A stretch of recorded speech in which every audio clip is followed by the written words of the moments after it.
From the top rope and the Great American Bash, I bid you all good evening, morning, afternoon, wherever you may be in this great land of ours or around the world.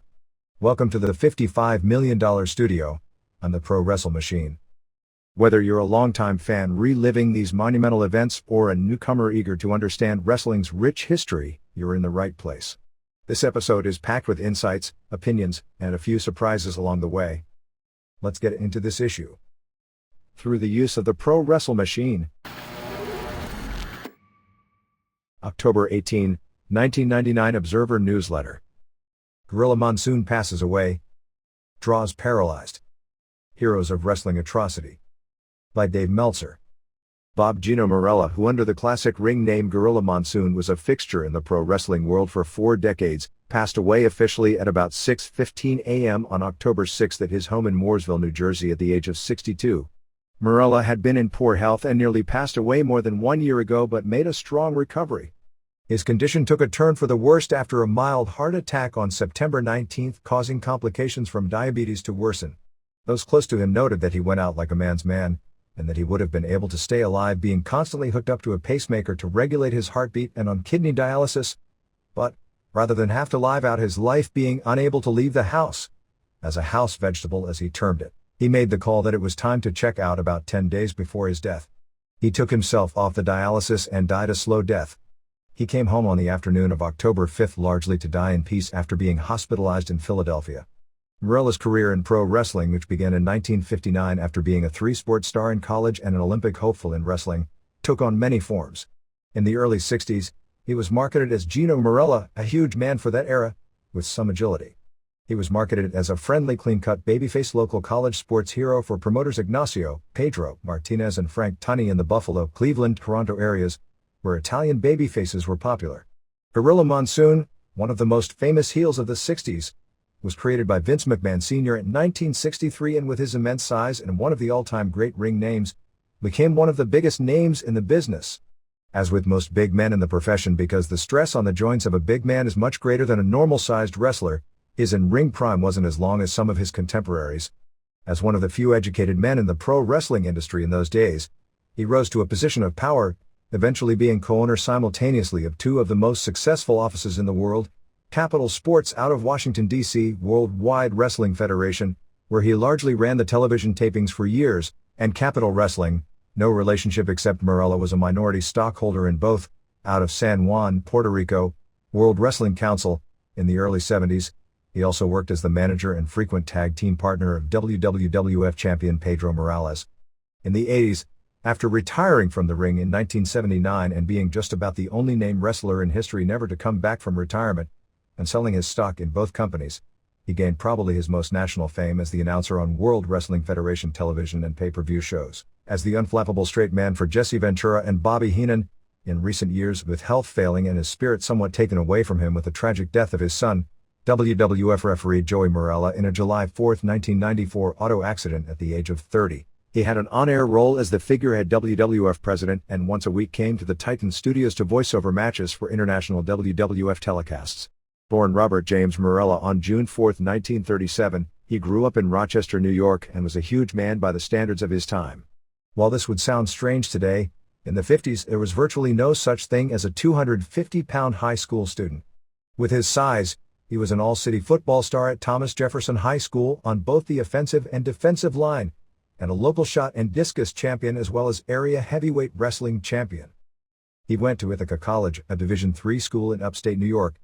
By this time he was 6'5" and more than 300 pounds, and at that size may have been the largest college football player in the late 50s, playing both offensive and defensive line, and setting school records in both the shot and discus that stood well into the 60s. He earned degrees in both physical education and physiotherapy and was on the dean's list.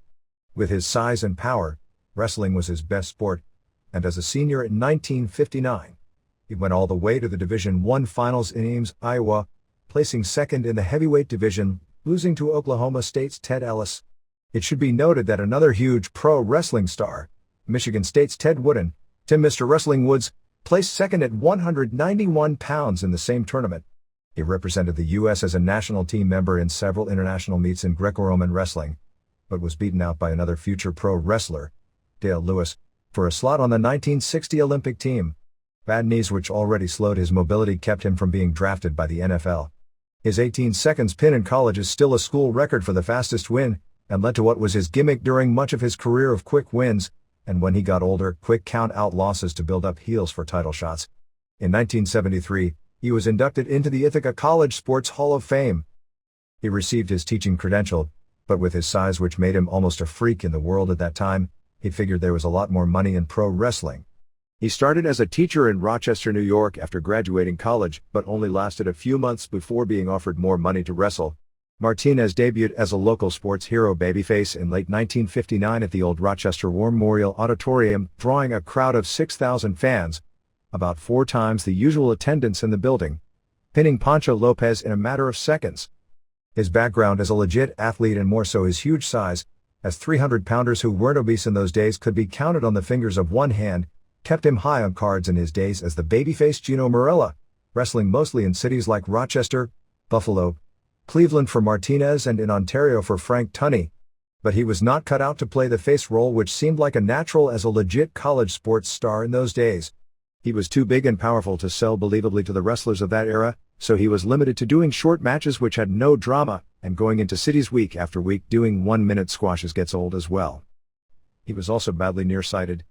Marella went on his first tour of Japan in the spring of 1963 in one of the early World League, precursor to today's Champion Carnival, tournaments promoted by Rick Kitosen as the youngest foreigner on a tour that included a crew of superstars at the time of Killer Kowalski, Pat O'Connor, Haystacks Calhoun, Cowboy Bob Ellis, Shandor Sabo and the Masked Killer X, Frankie Townsend.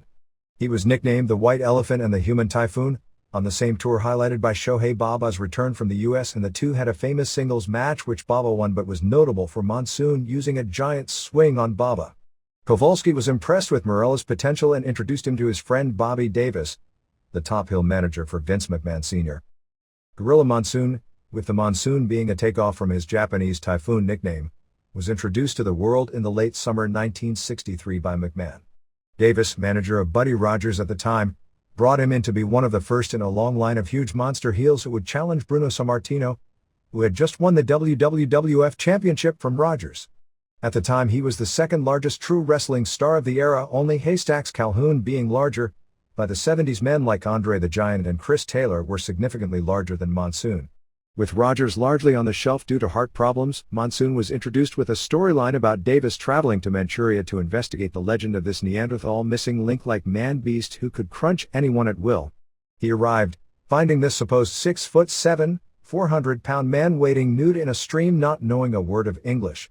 Somehow through an interpreter, he convinced the man to come with him to the United States and introduced him as the man who destroyed the legendary Antonino Rocca in less than 3 minutes. Rocca, the biggest drawing card for promoters McMahon and Tootsmont in the 50s, had been phased out of the top and left, and backers started a new company with Rocca as the top draw, which was running opposition to Capital Sports at the time. All sorts of colorful made-up stories hyped his arrival, with him going on television and squashing one hapless foe after another in seconds. While Sammartino had faced Gino Marella previously, although not in the WWF territory, the first meeting was actually a rush job. Sammartino was scheduled to have a long-awaited title rematch against Rogers, who he had won the title from on May 17, 1963 in 48 seconds in Madison Square Garden before a sellout crowd of more than 18,000 fans. There are disputes as to whether or not Rogers suffered a heart attack. That is the story Rogers claimed to many people, including myself, that he'd suffered the heart attack shortly before the first Sammartino match and went to the ring and just got it over within seconds. Sammartino has always claimed that story wasn't true, citing that commissioned doctors would not have allowed him in the ring if that were the case. There is little question based on the fact Rogers wrestled so few matches during that time leading to and after the match, almost all tag matches, and in virtually every match he was only in the ring 1 minute max, and that he never wrestled Sammartino in a rematch despite its huge gate potential, and after late August, disappeared from wrestling for more than 3 years until resurfacing in another promotion that he was in poor health at the time.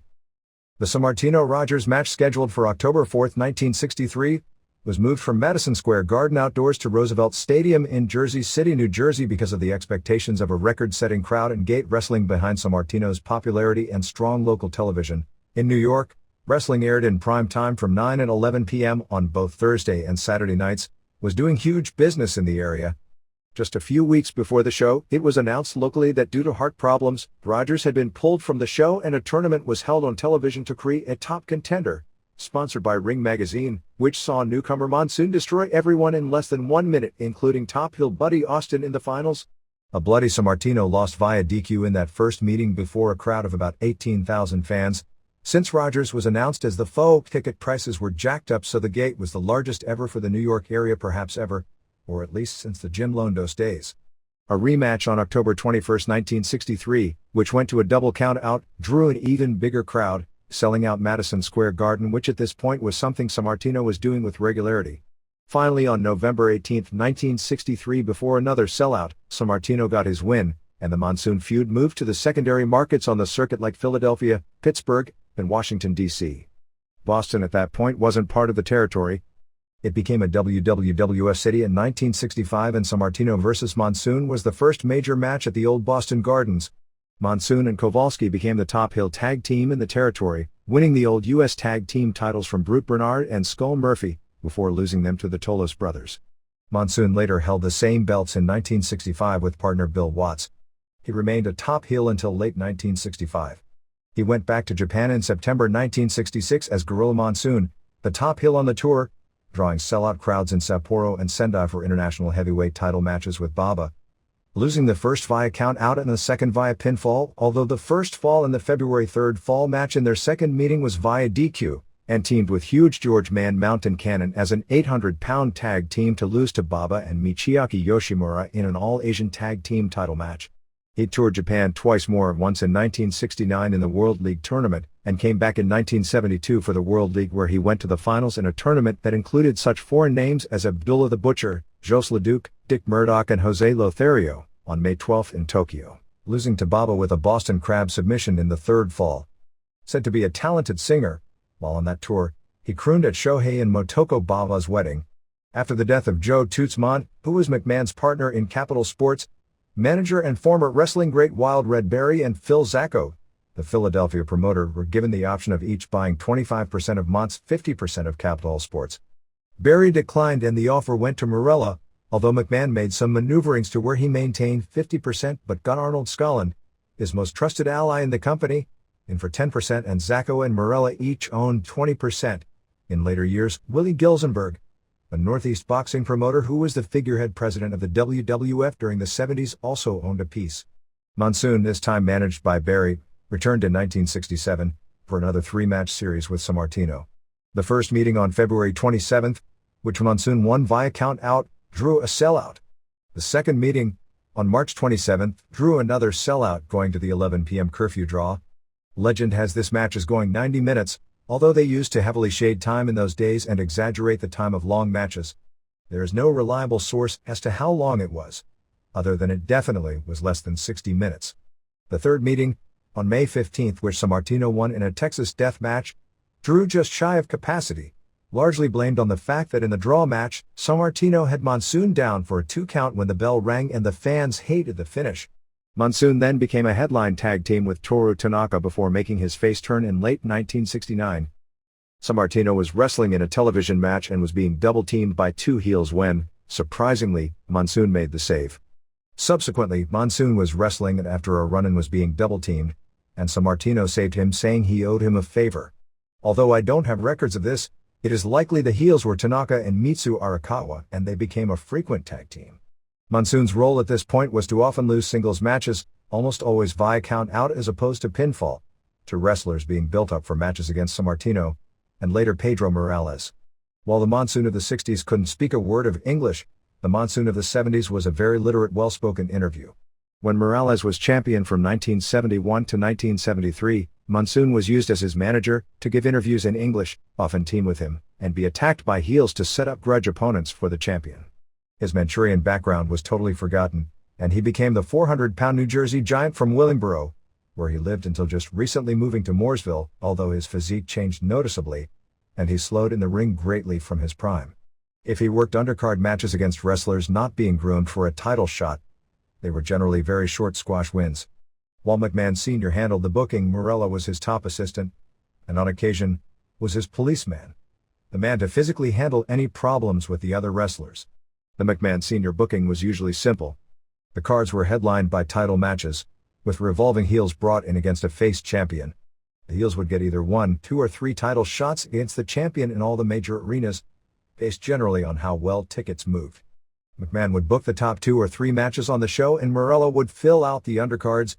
Unlike today's week-to-week booking, in those days, Sr. and Morello generally had the main events in the big arenas tentatively booked 10 months to 1 year out. In 1974, Carlos Colon, Victor Jovica and Victor Quiñones started Capital Wrestling in Puerto Rico, and in the early days behind Colon as the top draw, were on fire, including one period of 13 straight sellouts at 30,000-seat Bayamon Stadium in the infancy of the promotion.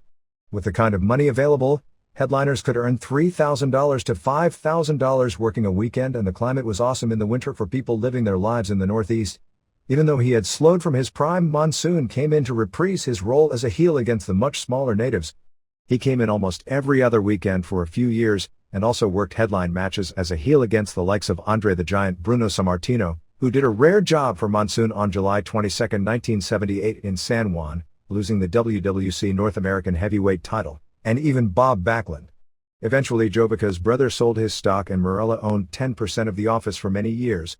With Morello involved, he was the liaison for WWF talent. As every big star from the WWF in those days, he booked into Puerto Rico in those days for the big money weekends. Quiñones and Monsoon became close during that period and they had basically a father-son relationship. Monsoon's most famous angle, however, came in June of 1976, when he was long past his prime as a headliner, and it's not even clear as to why it happened because it built up to nothing involving him.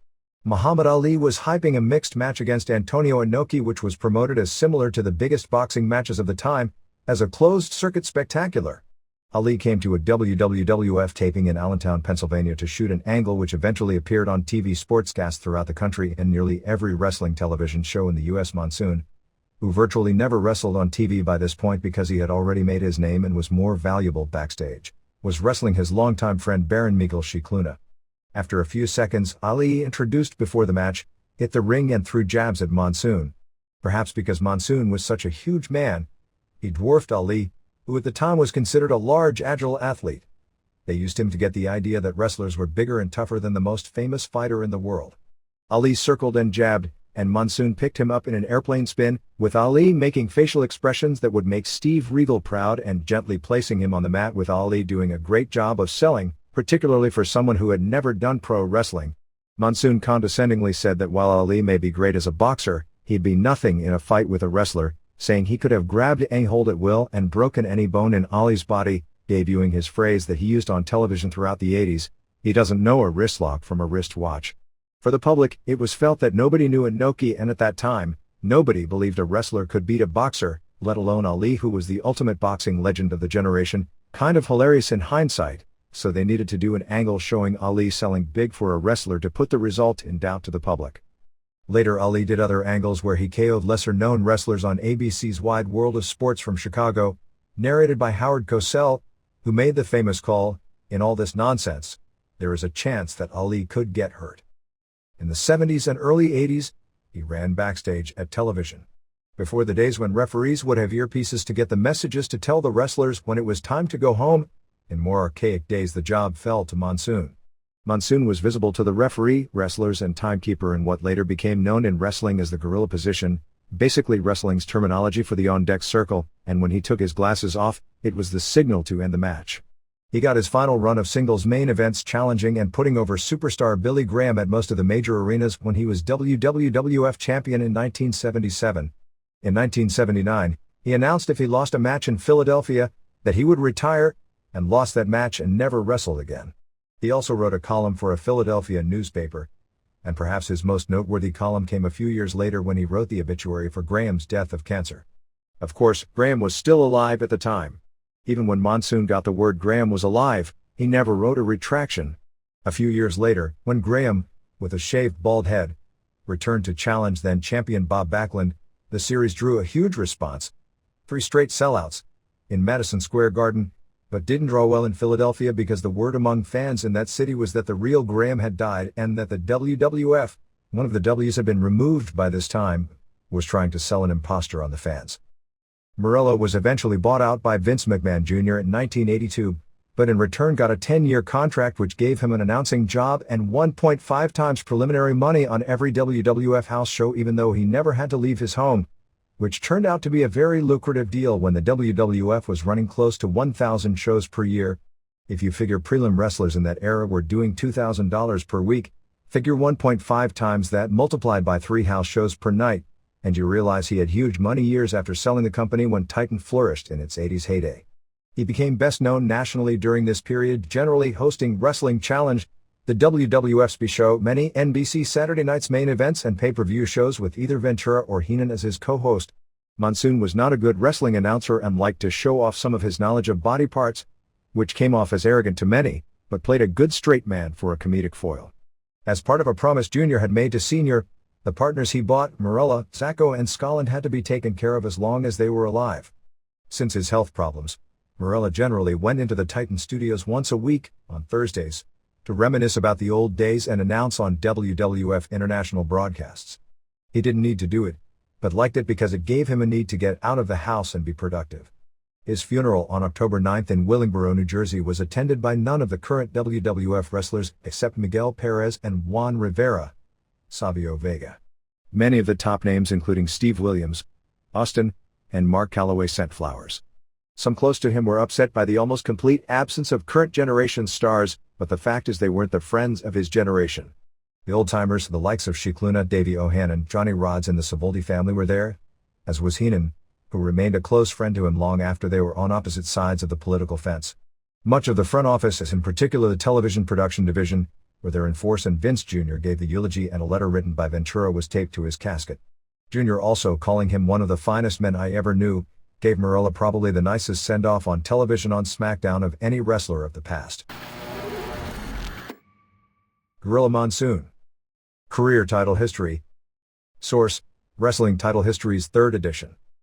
WWF United States Tag Team, with Killer Kowalski defeated Brute Bernard and Skull Murphy November 14, 1963, Washington, D.C., lost to John and Chris Tolos December 28, 1963, Teaneck, New Jersey, with Cowboy Bill Watts defeated Gene Kiniski and Waldo Von Erich April 1965, Washington, D.C., lost to Bill and Dan Miller July 1965, Washington, D.C. WWC North American title, defeated Hartford Love July 30, 1977, San Juan, Puerto Rico, lost to Bruno Sammartino May 5, 1978 in San Juan, defeated Bruno Sammartino July 22, 1978 San Juan, lost to Carlos Colon March 3, 1979 Bayamon. Amateur Wrestling. 1959, wrestled for Ithaca College. Placed second in NCAA championships, losing in finals to Ted Ellis of Oklahoma State. The crippling injury to Darren Drozdov, suffered in a match taped on October 5 at the Nassau Coliseum for the SmackDown show, led to another round of talk about the dangers of the industry. Drozdov, 30, was wrestling D'Lo Brown when, according to reports, they were setting up a running Liger bomb spot.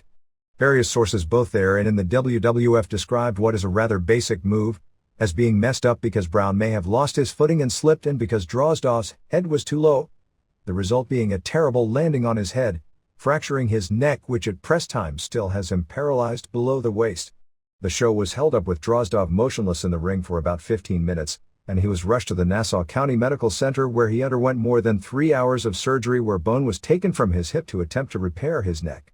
At this point there was no long-term prognosis. Over the weekend Drozdov was able to be taken off the respirator that he needed to breathe with, and was starting to regain some additional feeling and movement in his upper body, which caused cautious optimism that the same would eventually happen for the lower body once pressure on his spine was relieved.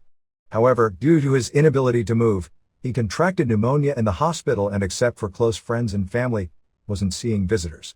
Drozdov, a former football star at the University of Maryland who played 2 seasons with the Denver Broncos, signed with the WWF 2 years ago and began his career after being sent to ECW for a few months of early grooming. He's currently engaged to the company's seamstress, who appeared on television last year as one of the dudettes for the Dude Love Hill character. The injury, a tragic accident that simply can happen in any form of contact sport, partially because it was only 5 months after the death of Owen Hart and partially because it happened in New York, led to a lot of mainstream attention, none of it positive, on the wrestling industry. The questions about product content, which had nothing to do with the accident but are valid questions, resurfaced on the coattails of the accident. The questions about whether wrestlers are taking too great risks to entertain fans were brought up, But in this specific case, it wasn't a scary stunt but a somewhat routine wrestling move that Brown probably does in virtually every match, which unfortunately, as in virtually every contact sport/entertainment form, there is a risk of injury in even basic maneuvers if a mistake takes place. There were complaints by fans in the building because after Droz was taken off on a stretcher, there was no explanation to the crowd live as to what had happened. On the SmackDown show that aired 2 nights later, a match was edited off and a match between Big Boss Man vs. Big Show, taped for Sunday Night Heat, was put in its place. Drozdov's injury was acknowledged in the voiceover of the match put in its place, but the way the show was presented, the injury was seriously downplayed, with the Angle injury to Stephanie McMahon treated as the serious tragedy on the show and the explanation of what happened was terribly vague. Also on October 7th, on MSNBC's Internet Talk Show with Jim Gibson, Jim Ross and Bruno Sammartino were guests. I was asked to be the third guest but couldn't appear due to the schedule conflict. Gibson appeared to be trying to antagonize both sides, which could have worked except it was clear Ross and Sammartino respected each other and it didn't get out of hand like it surely would have had Titan sent someone else to debate Sammartino. Ross handled a bad situation about as good as possible, calling it a basic wrestling move that went awry and saying that in the nearly 30 years he's been in the wrestling business, he's seen 2 terrible tragedies take place before his eyes, and unfortunately, both were in the last 5 months, Hart's death being the other. Sammartino, who, ironically, suffered a broken neck also on an elementary maneuver in a famous 1976 match against Stan Hansen when he was body slammed wrong and landed on his head, although he was able to return to action a couple of months later, noted that accidents do happen, but also brought up drug problems, steroids, uppers, downers and cocaine as problems in the industry. Ross said there were no drug problems with either Drozdov or Brown. When Gibson asked Ross what the mistake was and who was at fault, if it was one of the guys or a combination of both, he wouldn't place blame or give an answer. There was the feeling within the company that with Brown feeling so horribly about the accident and not wanting to publicly say anything like it might be Drozdov's fault being that he's in the hospital paralyzed that there was no way to publicly answer the question. The show then brought up the content issue of wrestling in the Indiana University study. Ross said he thought the Indiana University numbers, if anything, might have been low, saying that since the Raw show is rated TV-14, it's not suitable for children and that parents should allow their children to watch the more heavily edited weekend shows. As noted, those weekend shows edited for children actually have only a small percentage of the children's audience that Raw gets. Sammartino did make a strong point when Ross made that statement about how heavily the company markets directly to children. An even worse segment stemming from this aired on the Fox News channel the next evening on the Hannity and Combs show. As irony would have it, they had Jake Roberts on, saying that he was on a mission to clean up wrestling, how the messages it teaches children were terrible, racism, treatment of women, defying authority, and that 20 years from now society would pay for it. The irony of seeing that Roberts on Friday and seeing what Roberts, the man who wanted to clean up wrestling, was doing 2 days later, was staggering to say the least. In studio arguing with Bob Peters of Morality and Media and Jim Varsalone of the Miami Herald, and this segment was perhaps the worst media segment on wrestling I've ever seen. It was a circus of people yelling and screaming and making virtually no good points and the hosts, who had no clue about the story, egging it on. In fact, the Drozdov injury, the catalyst for the segment, was never even spoken about.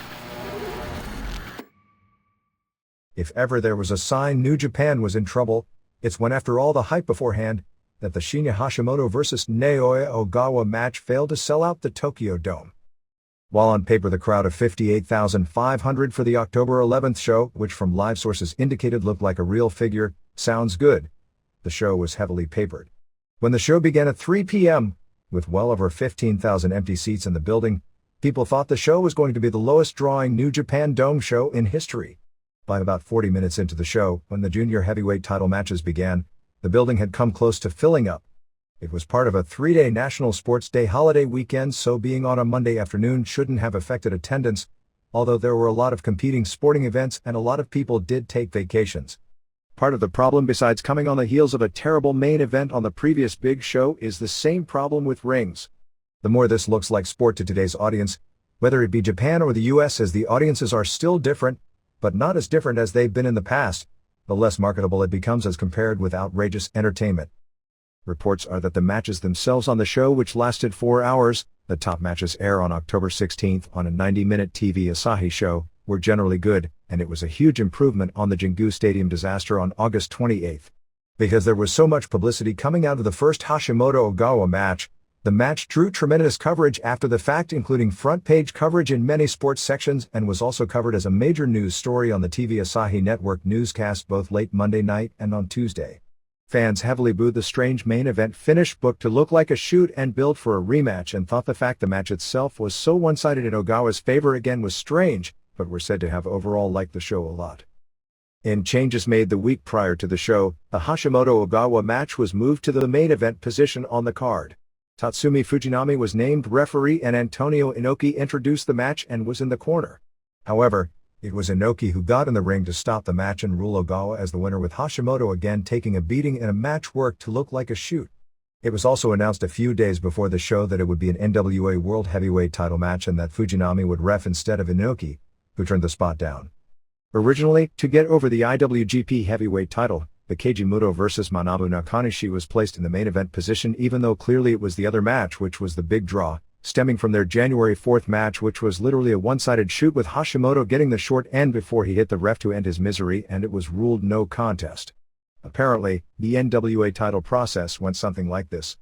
At the NWA Anniversary show where Inoki was named to head international expansion, he got the necessary votes that Hashimoto could win the title. However, New Japan had no interest in the title. Inoki felt, because of his position in the NWA and in grooming Ogawa for superstardom, to have Ogawa in such a huge match and have the title not be a part of it would hurt the value of the title in Japan, and convinced New Japan to allow the title to be part of the match. It was announced as a title match at a press conference on October 8th, which saw an angle where Hashimoto stabbed the desk with a pen and then threw the desk at Ogawa before walking off.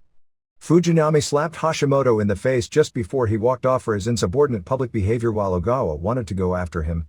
Given that Hashimoto has lost his two key Big Show singles matches to Genichiro Tenryu and Masahiro Chono since his comeback, plus gone 2-3 in the IWGP tournament and didn't reach the finals in the tag team tournament, it was figured he desperately needed the win and would get it.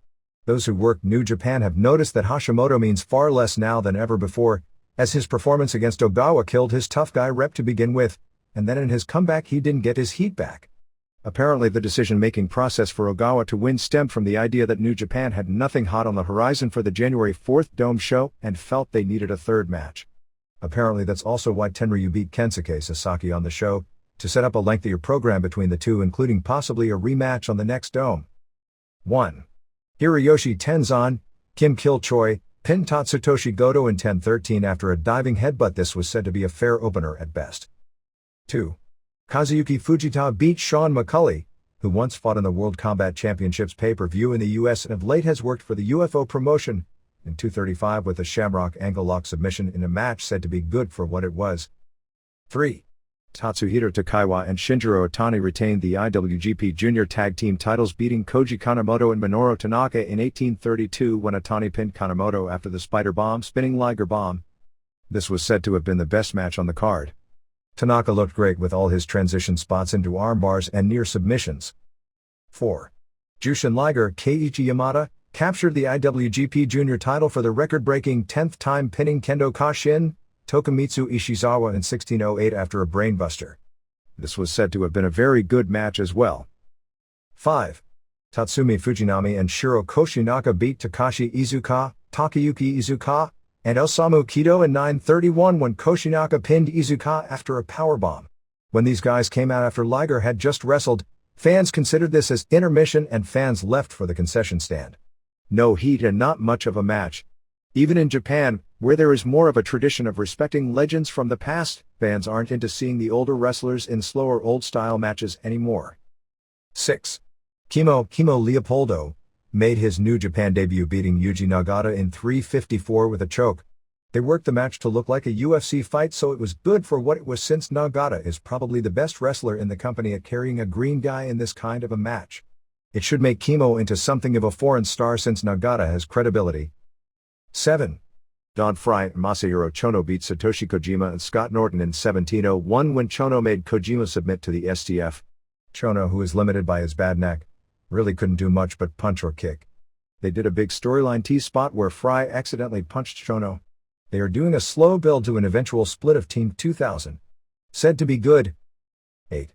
Genichiro Shimade pinned Kensuke Sasaki in 14:49 in their first ever singles match when Tenryu used a Northern Lights bomb, which is the move created by Sasaki's wife Akira Hokuto, which Sasaki later used as his own finisher. Same move as Al Snow's snowplow on Sasaki for the pin.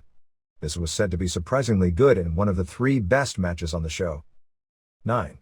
Keiji Muto retained the IWGP Heavyweight title, beating Manabu Nakanishi in 20 minutes to avenge his loss to Nakanishi in the G1 tournament finals. Now this makes the tag team tournament final result even more baffling. Nakanishi, who people still don't take seriously as a top guy even with the G1 win, already tapped out to Muto in the finals of the tag team tournament. Nakanishi got the torture rack on Muto on 8 different occasions during the match, but Muto always escaped.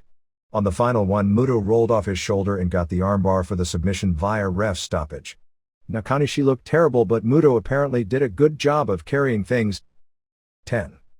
Ogawa retained the NWA Heavyweight title, beating Hashimoto in 13-10. It was a one-sided match with Ogawa dominating. He delivered leg kicks, got the mount position and began punching away. Fujinami as ref tried to stop Ogawa from punching, but he continued. Hashimoto came back with a flurry of punches and later delivered 2 back suplexes. Eventually, after taking more of a beating, Hashimoto took the gloves off his hands and began throwing bare-handed blows. Ogawa finally hit his STO, a judo whip, and began punching and kicking at Will when Inoki jumped into the ring and slapped Ogawa and told him to stop because this is a sporting event, and Hashimoto was down laid out on his stomach after kicks and Inoki signaled for the bell. This was done to get over it was a shoot, which it wasn't, because in the famous Andre the Giant vs. Akira Maeda match in 1986, which wasn't a shoot either but was completely out of control by the finish, Inoki had jumped into the ring to stop it from getting out of hand. Fans booed the finish since Inoki wasn't the ref and there was no pin or submission ending in what was the most hyped match of the year. Fujinami claimed that he wanted the match to end with a clean finish and that's why he didn't stop the match. I guess it was the finish they thought would work best for building up a third meeting. The match was said to be exciting but the finish was flat. Jerry Lawler didn't shock the world. The second attempt in a one-year period of a man who gained national fame as a heel color commentator on WWF broadcasts to win major elected office didn't have the same result as the first.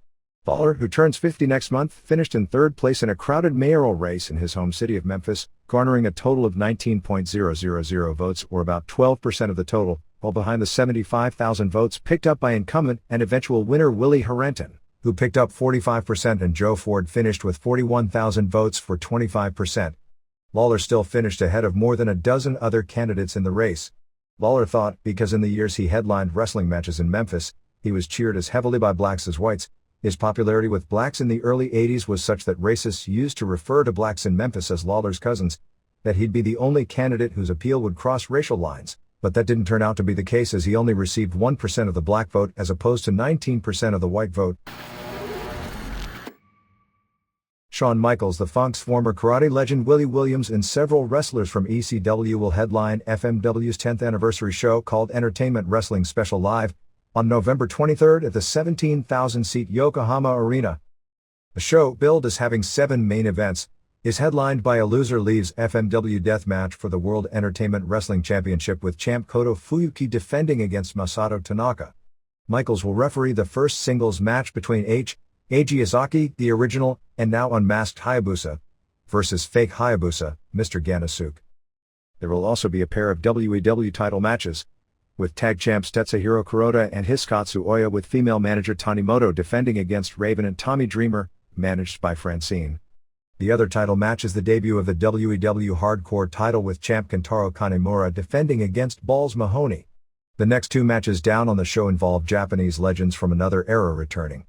Dory and Terry Funk, who haven't teamed together in Japan since 1987, the original foreign babyface tag team in Japan, face FMW prelim wrestlers Naohiko Yamazaki and Yoshinori Sasaki in a surprise. Willie Williams, a former American karate star of the 70s who made a second career as a gimmick karate fighter in pro wrestling stemming from a famous February 27, 1980 match with Antonio Inoki, which led to being a headliner years later with rings.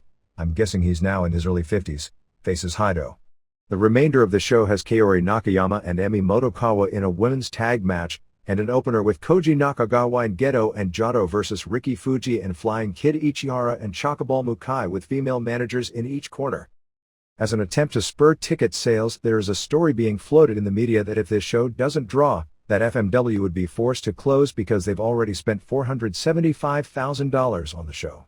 If this story is true, a lot of people think it's going to be tough because while the WWF has become popular in Japan because of TV of late, it's the 1999 WWF which is over, not the 1997 WWF, and Shawn Michaels doesn't figure to sell many tickets as a referee even though he probably came with a high price tag. The Funks, who also no doubt didn't come cheap, are legends to the older fans, but they are wrestling no-name prelim wrestlers, so whatever value they have to a show is strictly as a nostalgia act. The sudden, unexpected signing of Vince Russo and Ed Ferrara by WCW, according to Russo, was the result of him seeing the inevitable future of what would happen if he stayed. Russo, 38, noted that when WCW added a 2-hour Thunder to its weekly television schedule, the people working in the WWF celebrated because they knew it would in the long run benefit the WWF. But he said that the people running the company forgot the lesson WCW should have taught them and what they purported to know before WCW even went to that change, by not even thinking before jumping into the UPN deal which would put similar pressures on their company. Russo said he recognized after the very first week on the new schedule that he needed to get out, because unlike writing a television show or producing for a sports franchise, wrestling has no downtime and no off-season to recuperate. While his leaving came as a total shock to everyone in hindsight, looking at his final column in the Raw magazine should have foretold the story where he wrote virtually nothing about wrestling and talked about being mentally exhausted, saying his mind had taken the same beating as Mick Foley's body and talked about how little time he was spending with his family. The split took several weeks to finally materialize, with the final blow being after 6 weeks into the new schedule when he went to Vince McMahon and asked for a raise to roughly double what he had been making, which would have put his salary well above most if not all of the vice presidents in the company. And he didn't have such a title, the ability to relocate himself and his family out of Connecticut, and wanted a 15-month contract to give him some stability. Employees of the company who don't have on-air roles generally speaking aren't under contract in the WWF. Russo's claimed that despite its protests to the contrary, the problem was the WWF was still a wrestling company and not a television company, noting that unlike any other job in television, if a writer is being given a second show to write, he'd be compensated for it with an entirely new deal for the second show. Russo, even though his workload doubled, wasn't offered a raise. The result was a 7-week period starting in late August of basically working almost 24 hours 7 days a week with no time for anything in life other than wrestling. Russo said he wanted at least some life out of wrestling and recognized at this pace, by January, he'd be completely burned out and was even afraid the pace would wind up with him suffering a heart attack at worst, or at minimum would burn him out creatively. The product would suffer, and he'd take the heat for the inevitable fall. Despite rumors and the general belief within the profession, neither Russo nor Ferrara had ever had a contract, and it was also generally believed that Russo, who had publicly probably spoken more highly of McMahon and regularly defended McMahon against any and all criticism, and had often written very negatively about wrestlers who had left, who he'll now be working with, and the WCW organization in specific, would never leave for the opposition. Russo himself said that the removal of Eric Bischoff as head of WCW opened the door in his mind to set the wheels in motion for the move. He said, when expressing problems about not spending enough time with his family, he has 3 children, that McMahon responded by telling him that he made enough money to hire a nanny. McMahon also told him his money demands were exorbitant, although McMahon did tell Russo he'd get back to him regarding his complaints. Russo said when McMahon made the remark about the nanny, at that point he decided he was done with the company and wouldn't have stayed even if McMahon had offered him triple what he was originally asking for. McMahon, as it turned out 10 or so days later, didn't agree to the original money and contract demands in the first place, which led to Russo to call J.J. Dillon at WCW for the first time on October 1st. By the next day, he was in Atlanta negotiating with Bill Bush all day and a deal was put on the table. Russo signed the deal on October 3rd, and on his way home, stopping off in Philadelphia, called McMahon to give him the news at about 10 p.m. that night, as McMahon himself was just returning from the pay-per-view show in Birmingham, England the previous day. McMahon, Russo claimed, never believed it wasn't a Ted Turner raid. Russo said he regretted that he quit on the phone, but due to how the timing of everyone and everything worked out, there was no other way. He said he understood why he never got the public credit for the success of Raw, which McMahon took himself, which fueled the success of the promotion in general across the board, figuring McMahon wanted to keep him as a secret. Russo said when he saw the future, this was the perfect time to leave. WWF ratings and business were at their highest level, the PPVs were flattening, but the rest of business is still at its highest level, but the only future he saw was him getting burned out and then being the one to take the blame for the fall and getting replaced anyway.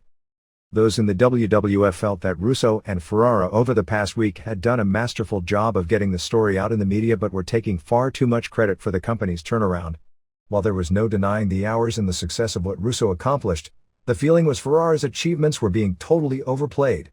The feeling is that Russo was an instrumental part of the team effort turnaround, but that Ferrara's role in it was minuscule, and there had always been complaints Ferrara since Ferrara only attended television tapings 1 week per month as per his agreed-upon deal with McMahon, about his dedication and work rate. The general feeling that the three keys to the company's turnaround were, not in any specific order, the ineptness of the opposition which drove viewers back to them, Steve Austin's catching on and the Vince McMahon heel persona playing off Austin's popularity so well. It was noted McMahon had already hired a new writer, Tom Blancha, recently, who had previously worked with the Conan O'Brien show and grew up as a big fan, and were recruiting other writers. There were numerous angles that Russo and Ferrara came up with that McMahon considered too far out, and he frequently heavily edited their material to where there was rarely a week where the formats they came up with weren't heavily redone on Mondays right up to the last minute by McMahon, to the point new formats virtually every week had to be printed. There is talk that without an editor like McMahon to keep them in check, then mistakes will hit the air in WCW. It is said by those in the company that the United Kingdom pay-per-view show on October 2nd would have been a complete disaster as it was written, but largely McMahon revamped it and it turned out to be a better than average pay-per-view show. In recent weeks, Russo's relationship with Austin had deteriorated. Russo himself categorized Austin as the hardest person to work with in the company, feeling that since Austin's popularity skyrocketed after working hard for so many years in the business, that he was deathly afraid his popularity would fall back to the same level just as quickly. The major heat of late was Russo booking Austin in a program to elevate Jeff Jarrett, and Austin turning it down, feeling such a program with a guy who wasn't over at a main event level would diminish his popularity. McMahon sided with Austin in this dispute. Russo also saw how Austin moved around during some physical television angles and booked him in television matches, for example on the SmackDown show where Helmsley was to work 5 times. Originally one of the 5 bouts was to be a death match with Austin. Austin had a legitimate torn TCL and was not ready to wrestle, and there was heat because he refused to wrestle until the October 17th pay-per-view show, and as it turned out did a brawl on the October 11th Georgia Dome show after all, and also because he'd been given time off to go deer hunting in Michigan, wasn't going to appear on the television shows live the 2 weeks before that show, and refused to change his plans when asked. For the present time, the television writing for WWF will be in the hands of Terry Taylor, Bruce Pritchard, Bill Banks, a writer for the WWF magazines, and Kevin Kelly. Russo's deal in WCW is heavily incentive-based. A raise is involved. We don't have any reliable figures other than most figures that have been reported are said to be nowhere close to accurate, and Russo described the raise as small, but the pay goes up based on if television ratings and pay-per-view buy rates increase, and he is coming in at a time when the numbers have hit rock bottom. The WCW Fall Brawl pay-per-view in reality did far worse than has been reported anywhere, slightly less than 0.30, and was the lowest buy rate for any pay-per-view show ever for either WWF or WCW, and probably even UFC as well. Russo will eventually be moving his family to Atlanta, although not right away, and the first television shows that should really have his and Ferrara's fingerprints involved strongly would likely be Nitro on October 25th from Phoenix. He said the main difference is that in Atlanta, he would be working as a job, where he could take time off to recharge if need be. While working for Vince McMahon, you hand your life over to him. Ferrara's thought process was similar, and they talked before Russo flew to Atlanta and told him that if Russo could get the deal with WCW, that Ferrara indicated to ask if he could get a spot as well. Ferrara was already burned out by the travel schedule of the WWF from almost his start with the company. After 1 month in, he nearly quit until McMahon made the agreement with him that he'd only go on the road for 1 set of tapings each month, the pay-per-view and the 2 subsequent television tapings on Monday and Tuesday. Russo in interviews this past week indicated he'd work to elevate Chris Benoit, Buff Bagwell, Ernest Miller, Billy Kidman, and Eddie Guerrero. In other interviews he's also mentioned Disco Inferno in that category, among others. His job gives him authority over writing television and putting together storylines. Management, before Russo was even in the picture, had already decided to phase Hulk Hogan out as the focal point of the company and replace him with Bill Goldberg, a change Russo also agreed with, stating he thinks Goldberg could be the biggest thing in wrestling but has never been pushed correctly. A lot has been made of where Hogan will stand out of all this, and even friends of his indicate they don't think he'll be long for the company if he's phased to a mid-card level. Hogan is the only wrestler who has creative control, i.e. the ability to veto any idea presented to him, specifically written into his contract. The plans were for Halloween Havoc to be Hogan's final pay-per-view main event, as the November 21st Mayhem in Toronto was to be headlined by Sting vs. Bret Hart for the title, which is why WCW management felt it wasn't the right time for Hart to lose to Benoit, although Russo, when the subject was brought up, seemed to agree with the idea that Benoit winning would have been a better finish because it would have surprised almost everyone under the circumstances. My thoughts on why it would have been better weren't so much the surprise factor but because it would have elevated Benoit, and in a roundabout way Hart and Starrcade would have Goldberg challenged the winner of that match for the title. All plans that were on the table are now out the window, and the feeling from those within the booking committee is that, despite the critical success of the October 4th show which was booked before Russo had signed, that since that point Kevin Nash is booking with a lame duck perspective. Russo is now in charge of the finishes for the October 24th Havoc, which will lead to his first television show on October 25th. He's already changed the company's plans as it relates to the pay-per-view main events for the rest of the year.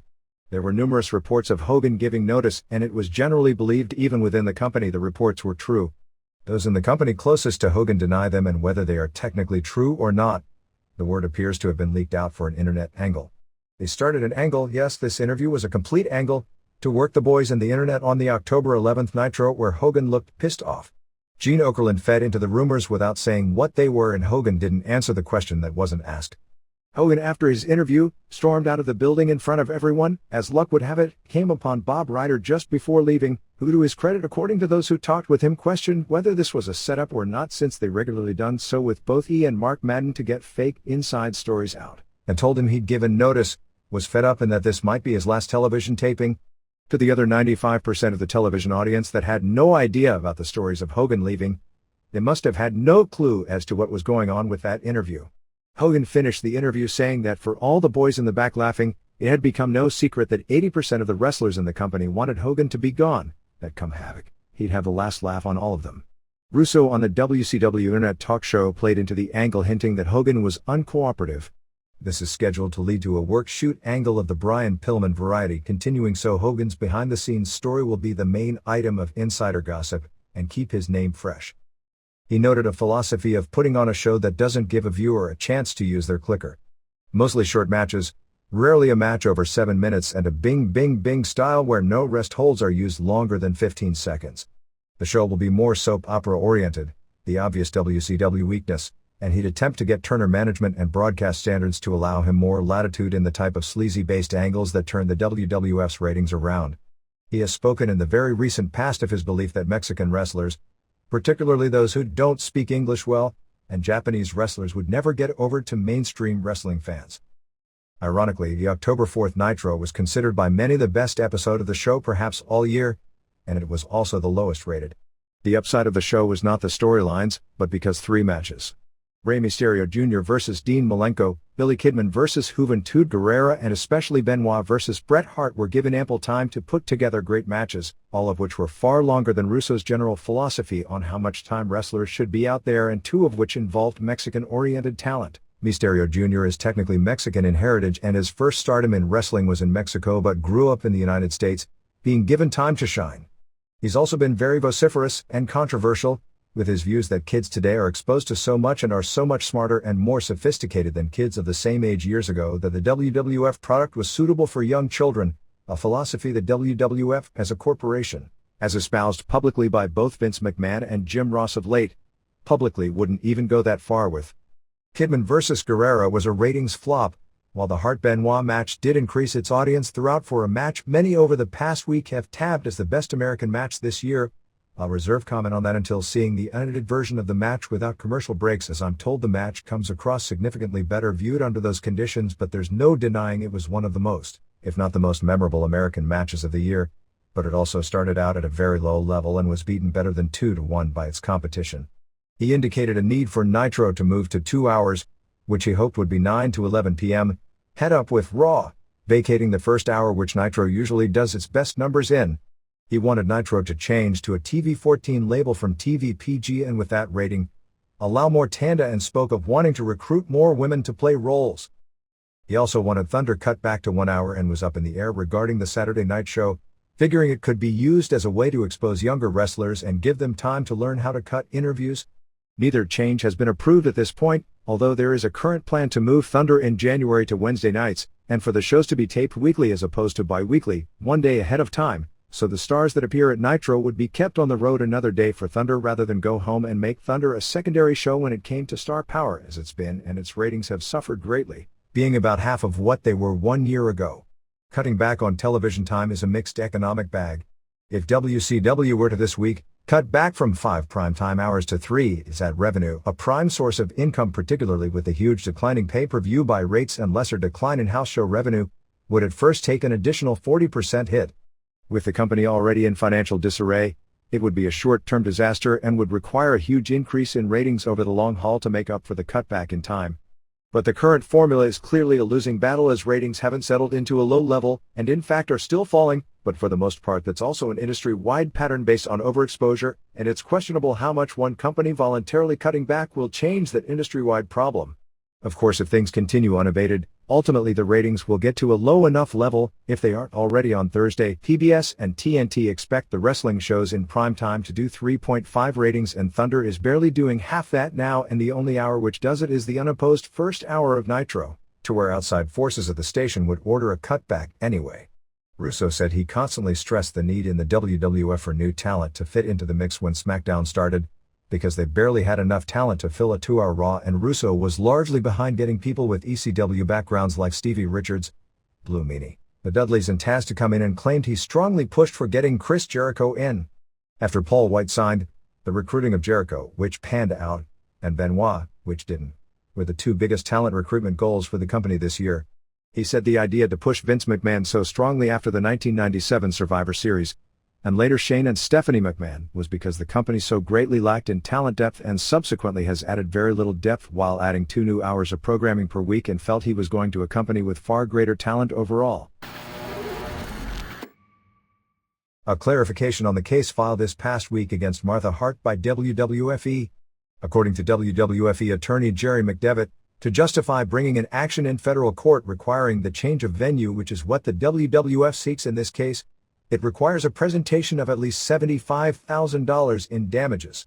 The WWFE is looking to get the Hart lawsuit moved from Missouri to Connecticut, and if it is moved to Connecticut, it would be litigated under Connecticut law, not Missouri law. It was the worst pay-per-view show of all time. It set new standards for bad wrestling. It made former Worst Match of the Year winners like Hogan vs. Warrior look like great athletic contests.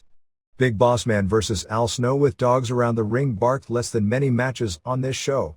Perhaps the only positive note when seeing so many former stars who know exactly what to do, being physically unable to do it, makes you marvel at just how good men like Ric Flair, Dos Caras, Gran Hamada, and in their day people like Nick Bockwinkel were when they could still put on decent matches as they hit the half-century mark. There is almost nothing good to write about the October 10th Heroes of Wrestling debut show from Casino Magic in Bay St. Louis, Mississippi before a mainly papered crowd of 2,300 largely non-wrestling fans. Dutch Mantel did a good job on color commentary, but the play-by-play man, Randy Rosenblum, a Los Angeles sportscaster with no knowledge of wrestling, was so bad it ranked among the worst announced pay-per-view spectacles ever, ranking only ahead of a drunk Herb Abrams screaming, "Let's hear it for the Jews." Tully Blanchard cut a good promo and appeared in good shape, but his knees are shot and he was unable to do a thing with Stan Lane. 2 Cold Scorpio and Julio Fantastico had the best match on the show, and at best it was indie-level work of 2 guys who didn't work well at all together, but did modern moves. There was also a shocking amount of response to the show. It may have done break-even numbers on pay-per-view, although if they do a second show in late February as was the original plan, it doesn't have a prayer. Just as the fans in Milwaukee a few years back on a WWF pay-per-view had to face the reality of what their beloved Crusher turned into in old age, so did the fans growing up on the WWF of the 80s have to see what happens to men who were genuine superstars in their day when they are years past their prime. The Iron Sheik literally was as mobile as Andre the Giant just before his death. His match with Nikolai Volkov against the Bushwhackers was the worst match ever held on pay-per-view. The only match the crowd seemed to get off on, Abdullah the Butcher vs. One Man Gang, was an awful match, with 2 men who couldn't do a thing but bleed. But they bled so much the crowd loved the match and the producers behind the scenes hated it. And that was the problem. You had one side wanting to put on, not a good show because it was readily apparent due to limitations that wasn't going to happen, but an acceptable thumbs in the middle show. You had another side wanting to see the Iron Sheik's curly-toed boot, Nikolai Volkov, sing the Russian national anthem, Jake Roberts pull out his snake and a nearly senile Lou Albano do a pathetic imitation of what he once was. As a result, it was neither an average wrestling show or campy entertainment. If there's a lesson to be learned from this, it's that old-timers games are great in baseball when the players are wearing full uniforms. But they are only sad for people like strippers and wrestlers who work in their underwear. Gordon Solie was originally going to announce this show, but he has major health problems that worsened over the past 2 weeks and apparently no longer speak well, and gave the word that he couldn't even fly in for the event to wave to the fans. There was talk of making the announcement about Solie's health so the audience would know why he wasn't there and wish him a recovery, but the promotion nixed the idea. Solie was originally to do color for Rosenbloom, even though his forte is play-by-play, but when it became impossible, they went to Ted DiBiase, who had a prior preaching commitment, which is how Mantell wound up in the spot. 1.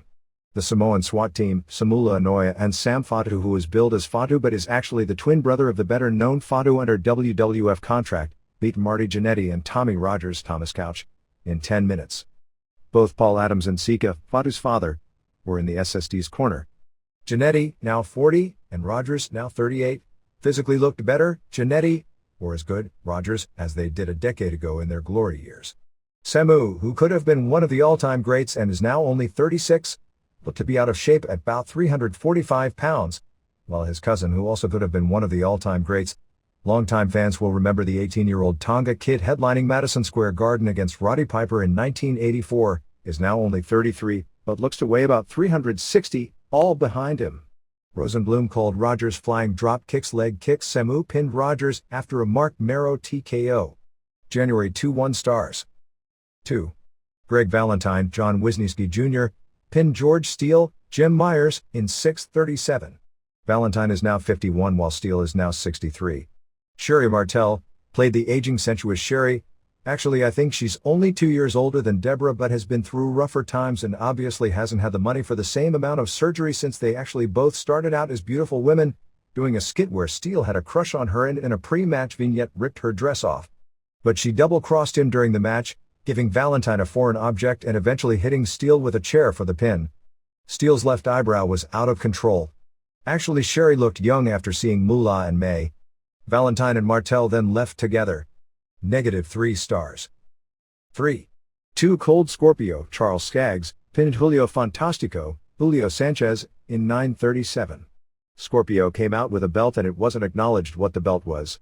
Lou Albano, who was supposed to come out for commentary in the next match, wandered out before his cue, honestly, and would have ruined the commentary here, except he actually did them a favor, since he taught Rosenbloom what a dropkick was. The two didn't work well together, but they did modern moves with indie-level work. Albano, who to his credit, did a ton of PR work for the show, spent most of the match kissing up to promoter Bill Stone to build up him being named commissioner. Fantastico took a good bump into the crowd and they brawled in the stands. Scorpio won after 2 somersault leg drops, the final being his tumbleweed, for the pin. The people in the truck cut the match length back 7 minutes because they didn't want any of this athletics and thought it was getting boring because there was no bad shtick. Actually, this was better short. 1.25 stars. 4. Bushwhackers, Brian Wickens and Robert Miller, beat Iron Sheik, Hossein Khosrau Baziri, and Nikolai Volkov, Josip Peruzovic, in 8:42. The Bushwhackers are both in their mid-50s while Sheik is 61 and Volkov is 52. Sheik could barely walk. The heels came out with a manager called Nikita Breshnikov, who is actually Volkov's real-life roommate. Sheik twirled clubs that looked like they weighed about 10 pounds each. This 140-pound guy brought the clubs to the ring. Sheik challenged Hulk Hogan and Bob Backlund. Snow vs. Bossman suddenly looked like Benoit vs. Atani. Volkov hit Sheik with an object and Butch pinned him. Sheik and Volkov teased a split after the match. -459.4 stars, absolute 0. This is the worst match I've ever rated in my life. 5. Tully Blanchard pinned Stan Lane, Breck Stansfield Lane, in 7:04. Blanchard did a great promo talking about him being a key member of the Four Horsemen and having great matches, while Stan Lane was just a guy who was lucky to have Bobby Eaton as a tag team partner and Jim Cornette as a manager, which is largely how most of the wrestlers viewed Lane in the heyday of that version of the Midnight Express, and how he still hated Jim Herd. Now that was funny. They did an angle before the show where Lane smashed Blanchard's head into a car fender and tried to put him in the trunk. Blanchard actually looked like a wrestler and tried to wrestle like one. Lane brought up being a member of the Fabulous Ones, the Midnight Express and the Heavenly Bodies. This match was pretty bad, but it was campy. Blanchard is now 45 while Lane is 46. Blanchard, except for a lot of hair loss, physically looks better than in his prime. Lane, a pretty boy in his day, looks like an aging gigolo. They kept cutting away to these crowd shots of some largely unattractive women in the crowd not paying any attention to the show. Rosenblum tried to get over how the women were captivated by Lane and how they weren't paying any attention to their dates because of Lane when it was clear that may very well have been the case even 5 years ago. But wouldn't be anymore. Lane used a back suplex spot where both had their shoulders down but Blanchard got his up. That was a great finish in the 70s but it's been years since that finish worked. Dud. 6. Abdullah the Butcher, Larry Shreve, went to a double countout with one-man gang, George Gray, in 7:34. Butcher is either 58 or 63, depending upon which driver's license birthday one chooses to believe. Gang is 39. They talked about Gang being a local favorite in Mississippi, and when he came out, there was zero reaction. Butcher came out with manager Honest John Cheatham. Abby juiced heavily. Gang bled buckets. No action at all but there was a lot of blood. Abdullah used his trusty fork to the forehead, which for some reason looks a lot worse in the context of wrestling today than it did in his heyday. Also delivered the world's slowest elbow drop. Gang then rolled out of the ring and it was a double count out. Even though neither guy could do a thing, the fans liked seeing all that blood. -2.25 stars. 7. Jimmy Snuka, James Reiher, pinned Bob Orton at 11:46. Snuka is now 56 while Orton is 48. They did a cheesy angle before the match where Orton was trying to cheat Snuka at cards but Albano found Orton hiding cards and that was the angle. In their day, these guys were really good and they were actually the two men in the corners of Hogan and Mr. T against Paul Orndorff and Roddy Piper at the very first WrestleMania in 1985. Orton was one of the best workers of the late 70s and early 80s and Snuka was the best heavyweight high flyer of his day. That was then. Orton set up a superplex and for all I know he was the guy who actually invented the move in the late 70s. He was definitely the first guy I ever saw do it, but Lou Albano in Snuka's corner held Snuka's ankle so he didn't go over. Orton got a decent amount of heat. Orton went to hit Albano, but hit the turnbuckle again, selling his forearm seriously. They want him to come back wearing the cast, and Snuka pinned him with a Mil Mascara-style crossbody off the top. -1 star. 8. Jim Neidhart and King Kong Bundy Chris Pallies, beat Jake Roberts, Aurelian Smith Jr., and Yokozuna, Rodney and Noya, in 1634. This was a major league mess. It was billed as Roberts vs. Neidhart and Yokozuna vs. Bundy. The original plan was for Roberts to beat Neidhart clean with the DDT, and then turn the scheduled singles match into a tag, realizing that there isn't much Bundy could do against Yoko on his own. Neidhart, after agreeing to the finish for weeks, showed up in 30 minutes before the show refused to do the job. There was a report that he found out in between the times that he would be starting with WWF to join up with Bulldog, but that isn't confirmed, and that was his reason for not wanting to do the job. He and Bundy both refused to have the snake put on them, which is why Mike Henry, a much smaller, well isn't everyone? Bundy lookalike who worked backstage at the show, came out with the announcers wondering if he was Bundy's son to take Yoko's Samoan drop and have the snake put on him after the match. For the record, Bundy is now 41, Neidhart is 44, Jake is 44 and Yoko is 33. Yoko looked to be every bit of 600 pounds. Roberts had impressed upon the promoters that he saw this promotion as his last chance to do something in wrestling, and was totally clean, doing promo work throughout the Southwest, doing everything and more asked of him. He did that spot on Fox News Channel talking about how he's going to clean up wrestling, and he looked totally clean on that as well. During the day he got word that his wife was looking for $5,000 in back child support knowing he'd have money because he was getting a good payday here and apparently he was faced with going back to jail if he didn't come up with the money. He disappeared into his private dressing room and emerged as a new person. With everyone fighting at this point about the finish, Jake volunteered to do the job to stop the argument. He got a huge pop coming out, far bigger than anyone else on the show. He did an interview where it was the bad Jake, if you know what I mean. When he came to the ring, he was staggering and had this older woman in the crowd fondle his chest. The match was worse than horrible. Jake, the man who wants to clean up wrestling, a sport he won't let his kids watch, took the snake, stuck it between his legs like it was a huge erect you-know-what and acted like he was jacking himself off. He French kissed the snake at another point. Mainly he laid on his back and was selling. Bundy interfered right in front of the ref and they doubled on Jake. Yoko came out and stood in the corner for several minutes as Jake staggered around and looked like that state just before death. Finally Yoko tagged in, threw a punch to Neidhart and another to Bundy, and they bumped once each for him. Bundy splashed Jake for the pin. After the match, the cameras went to black. The reason was that Jake put the snake into his trunks and it slithered like, you know what. When the cameras came back on, the snake was on Mike Henry. -3 stars. Due to Columbus Day, the ratings were delayed and we only have sketchy reports. On October 7th, SmackDown drew an impressive 4.4 rating considering the main event was Rock vs. Val Venus, and while we don't have quarter hours, that probably says something about the power of the mud wrestling match, to Thunder's 1.9. The September 30th episode of SmackDown finished number 91 out of 125 prime-time shows, which was still by far the best-rated UPN show of the week. Once again, the show only beat out WB programming as compared with the rest of the Thursday night network programming over the 90 minutes, although did beat Fox's Family Guy in the 9 to 9:30 segment. ECW on October 8th, which was based around bikini shots of Tammy Sytch from WWF and SMW, and her interview bounced back to an 0.93 rating and 1.6 share, which speaks volumes about what people tune in wrestling shows now to see. The share was lower than a lot of the previous episodes, although well up from the low mark last week, because more people than usual were watching Friday night television that night, but the rating brought the show back to the level of viewers that it had on its opening week. The 2-hour Roller Jam block did an 0.62 rating. The Providence Journal ran a lengthy story this past week on the lawsuit filed on September 28 by Eric Kulas and his parents against ECW, Paul Heyman, Todd Gordon, who was co-owner of ECW at the time, Jerome Young, New Jack, the Wonderland racetrack, where the event took place, the city of Revere, Massachusetts, Jamal Mustafa, Devin Hughes, Devon Dudley, and RF Video, which videotaped the event.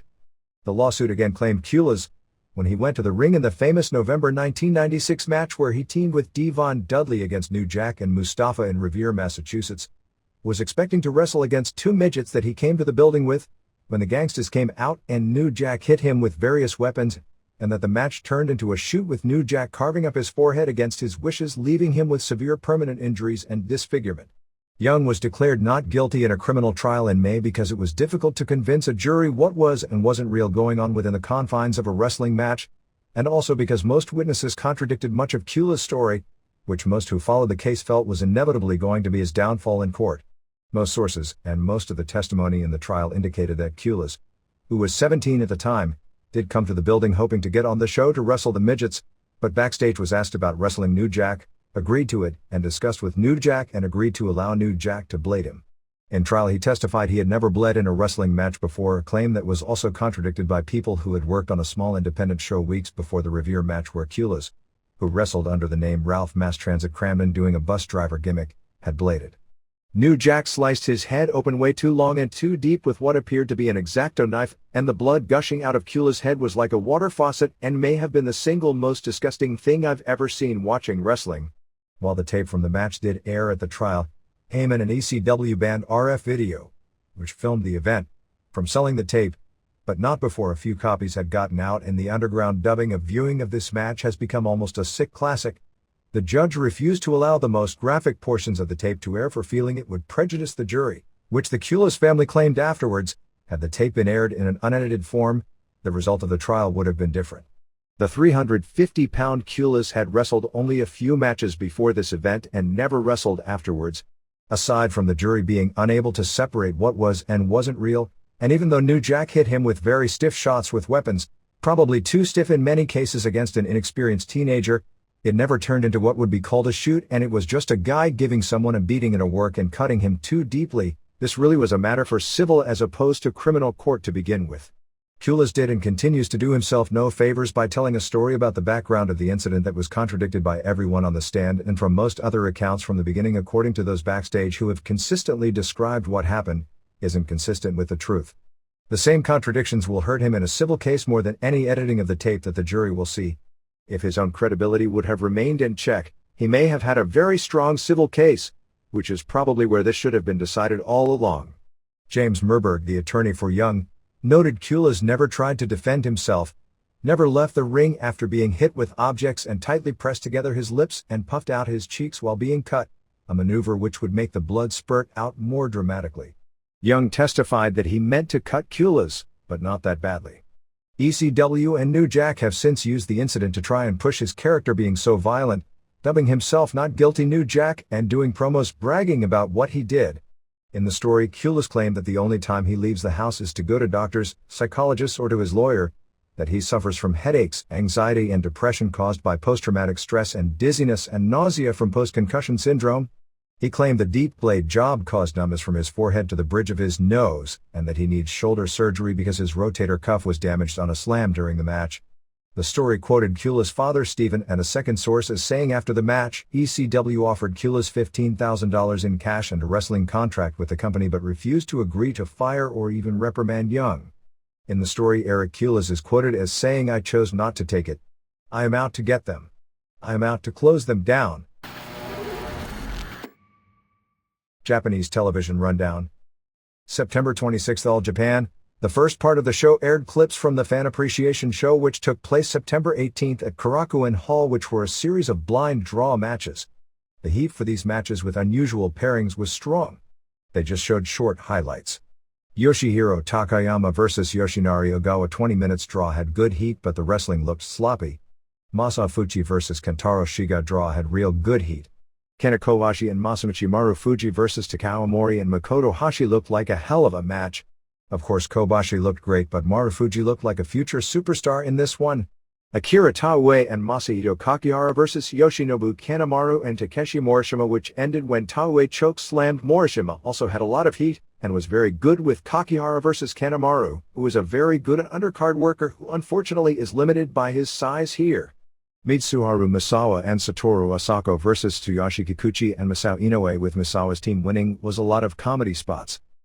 1. The main event from the show was Jun Akiyama and Haruka Eigen and Tomohon over Hasei Hiroshi and Mitsuo Momota and Jun Izumida, which went 20-36 before Akiyama pinned Momota with a cradle. About half the match aired and it was way better than it appeared on paper. Akiyama and Hasei, who were the real wrestlers out there, totally carried it, and fans got into seeing Akiyama work against Momota since it's a matchup they'd never see on an All Japan show, or see Eigen work with Hasei. Eigen showed a lot of personality and the spit spot got over even bigger as part of the main event. Honda and Izumida didn't show much, but there were a lot of Akiyama vs Hasei sequences, and they were great. 3.25 stars. 2. Ogawa retained the PWF Junior title, pinning Too Cold Scorpio in 1821. Scorpio dropped a lot of weight, although it's still pushing it in wrestling as a junior heavy. This was the best he's looked since his first month in the WWF, when he was looking awesome until the company decided not to push him and his work declined equivalent to his push. Fans were really into the match since Ogawa gave Scorpio most of it and he did all kinds of unique hot moves. Ogawa worked on Scorpio's knee early, so when Scorpio did his moves off the top rope and would hit, he'd sell his knee. Finish saw Scorpio go for a sunset flip off the top rope, but Ogawa rolled through the move into a jackknife pin. 3.5 stars. Mexico. They did a different style angle for EMLL at the October 8th Arena Mexico show, which appeared to have drawn an above-average crowd. Usually angles start in 6-mans, are built up for weeks, leading to the stipulation blow-offs. This time, after a match, Black Warrior was leaving while Emilio Charles Jr., who was coming out, got into a shoving match, leading to Warrior offering to defend his NWA light heavyweight title against the Hair of Charles. The top matches this week saw Dr. Wagner Jr. and Shocker and Villano Tercero over Atlantis and Negro Casas, and Mr. Niebla won Atlantis Unmasked B3 for the DQ, and the semi saw Pierroth Jr. and Blue Panther and Fuerza Guerrera beat Tarzan Boy and Brazo de Plata and Charles Jr. via DQ. After the match, Los Hermanos Dinamita and Apollo Dantes came out to attack Pierroth and Guerrera. Panther walked out of the ring so as not to take sides in the Heels vs. Heels program. October 15th double main is Mr. Niebla and Rayo de Jalisco Jr. and Teen Nieblas Jr. vs. Shocker and Cien Cars and Scorpio Jr. and Tarzan Boy and Brazo de Plata and Charles Jr. vs. Dantes and Universo 2000 and Mascara Ano 2000. EMLL on October 14th in Tijuana at Auditorio Municipal has Super Parka vs. Halloween in a mask vs. mask match on top, plus Santo and Atlantis and Rey Mysterio Sr. vs. Psicosis and Damien and Villano Tercero. On the October 6th AAA TV taping, Felino began a heel turn on his brother Heavy Metal. They were shoving each other. Ref Tropicasas, both of their fathers, came out to calm them down, and Felino shoved both his brother and his father down and walked off. On that same show, Isla Moreno beat Xochitl Hamada to win the Reina de Reinas, Queen of Queens, title. EMLL President Paco Alonso and Victor Quiñones of the WWF, who books the foreign talent for the group, had a falling apart this past week, which has resulted in the Headhunters and Ricky Santana finishing up this past week, while Gigante Silva finishes up on October 16. Quiñones himself has opened up relations with Antonio Pena and the Headhunters, along with his other natives under contract such as Mr. Aguila, Papi Chulo, Zorro, and Antifaz del Norte will likely wind up with AAA. Tarzan Boy had a split with Quiñones a short time ago and will remain with EMLL. We don't have details other than Quiñones made some sort of a business decision and Alonso failed to back up the decision, and Quiñones, after booking Sean Morley, Val Venus, for the 66th anniversary show, pulled out. Silva did his first job in Mexico on October 5 at Arena Coliseo in a 3 vs 4 main event where both Cien Cars and Dantes Low blowed him, all 4 heels. Their partners were Mascara Ano 2000 and El Satanico against Silva, and Headhunter A and Tinieblas Jr. jumped on top of him for the pin. La Afición newspaper was sold and the new ownership has greatly increased the daily coverage of wrestling to 2 full pages. They did an angle where DF Commissioner Ray Mendoza suspended Atlantis for 2 weeks because Atlantis shoved him at the October 8 Arena Mexico show. Remember, Mendoza is the father of Atlantis, our tribal Villano Tercero, and they are building to a mask versus mask match. The Panther beat Jerry Estrada in a mask versus hair match before 7,500 fans in Monterrey on October 3. A few days later it came out that Estrada was a fugitive from justice. Apparently he was partying with an older sugar mama woman in a Tijuana hotel, who fell out the window of where they were partying and died. Estrada, 41, didn't call police after it happened and the police were looking at him for questioning, and when word got out, he disappeared and hasn't been seen since. This story apparently broke in the local newspapers over the past few days. Blue Demon Jr. beat Black Demon in their mask versus mask match on October 1 in Tijuana. Mascara Ano 2000 won a non-title match over CMLL heavyweight champ Rayo de Jalisco Jr. on October 10 at Arena Coliseo in Mexico City with a low blow to set up a title match on October 17. Pimpinela Escarlata beat the original Mosco de la Merced, the one that worked ECW, in a hair versus hair match before 12,500 on October 4 in Nuevo Laredo. The Distrito Federal Commission came out with a new rule book on October 1 which allows chain matches, lumberjack matches and cage matches, all of which had been banned from the DF.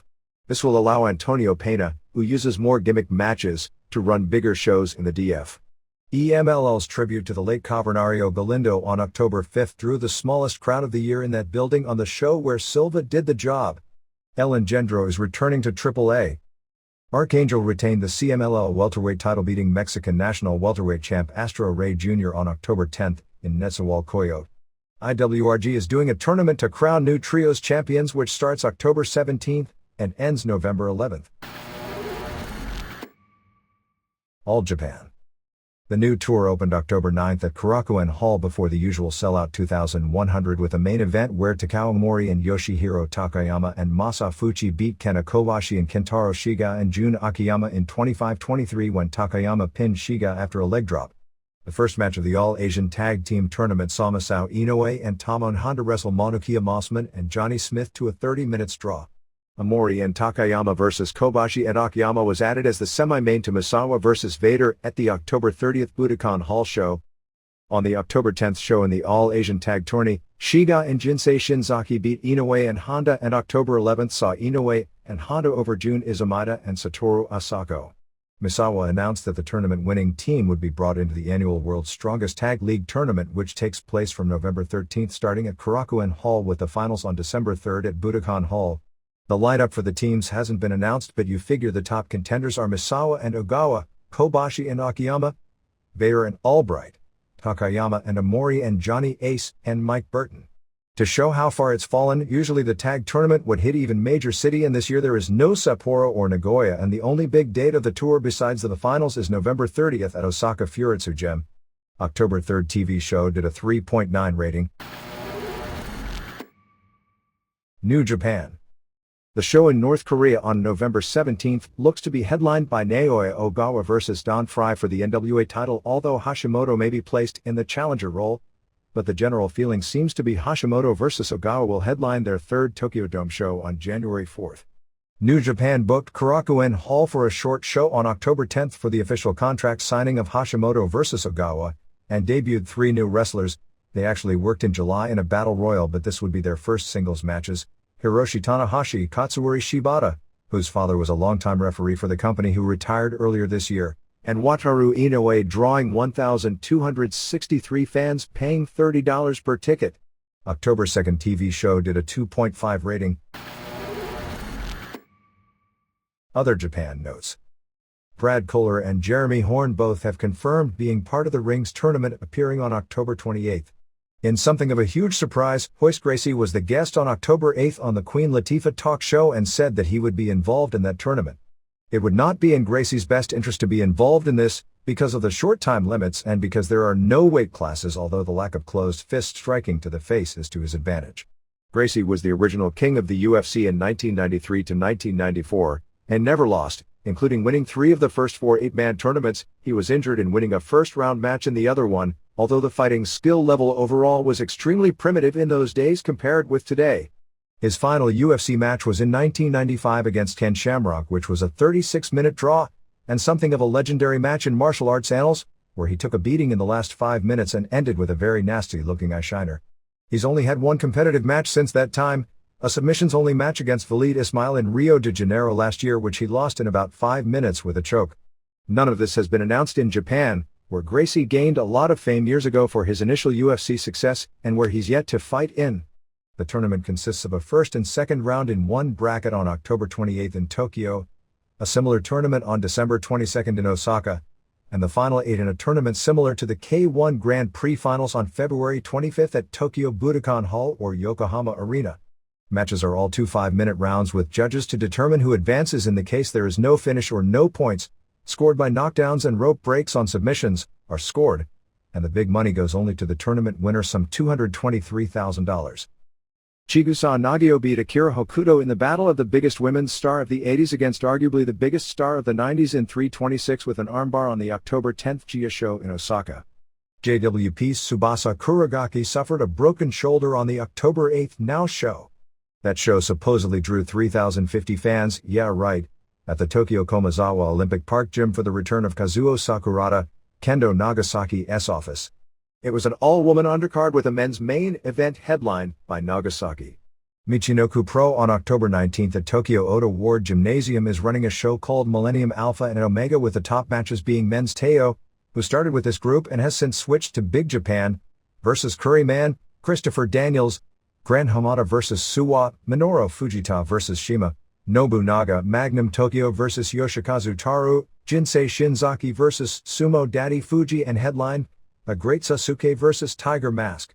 JD, with top star Linus Asuka out of action with a bad neck, had 2 title changes as October 6 saw Bloody win the AWF Women's title from Megumi Yabushita in Kawasaki, and October 9th in Osaka saw Yabushita and Sumi Sakai win the TWF tag titles from Bloody and Fang Suzuki.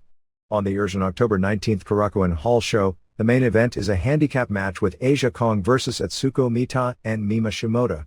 Toriuman opened a new tour before a sellout 400 fans in Kobe on October 10th, headlined by Suwa retaining the NWA welterweight title, beating Yoshiyuki Saito. AJW opened its annual tag team tournament on October 11th at Korakuen Hall before about 1,100 fans, with the lone tourney bout having Momoe Nakanishi and Nani Takahashi over Manami Toyota and Miho Wakizawa. After the match, Toyota and Wakizawa fought each other and they made it appear that they were breaking up their combination. On that show they did a new Japanese women's record for the shortest match as Takako Inoue pinned Miyuki Fuji in 6 seconds with 1 punch and a pin.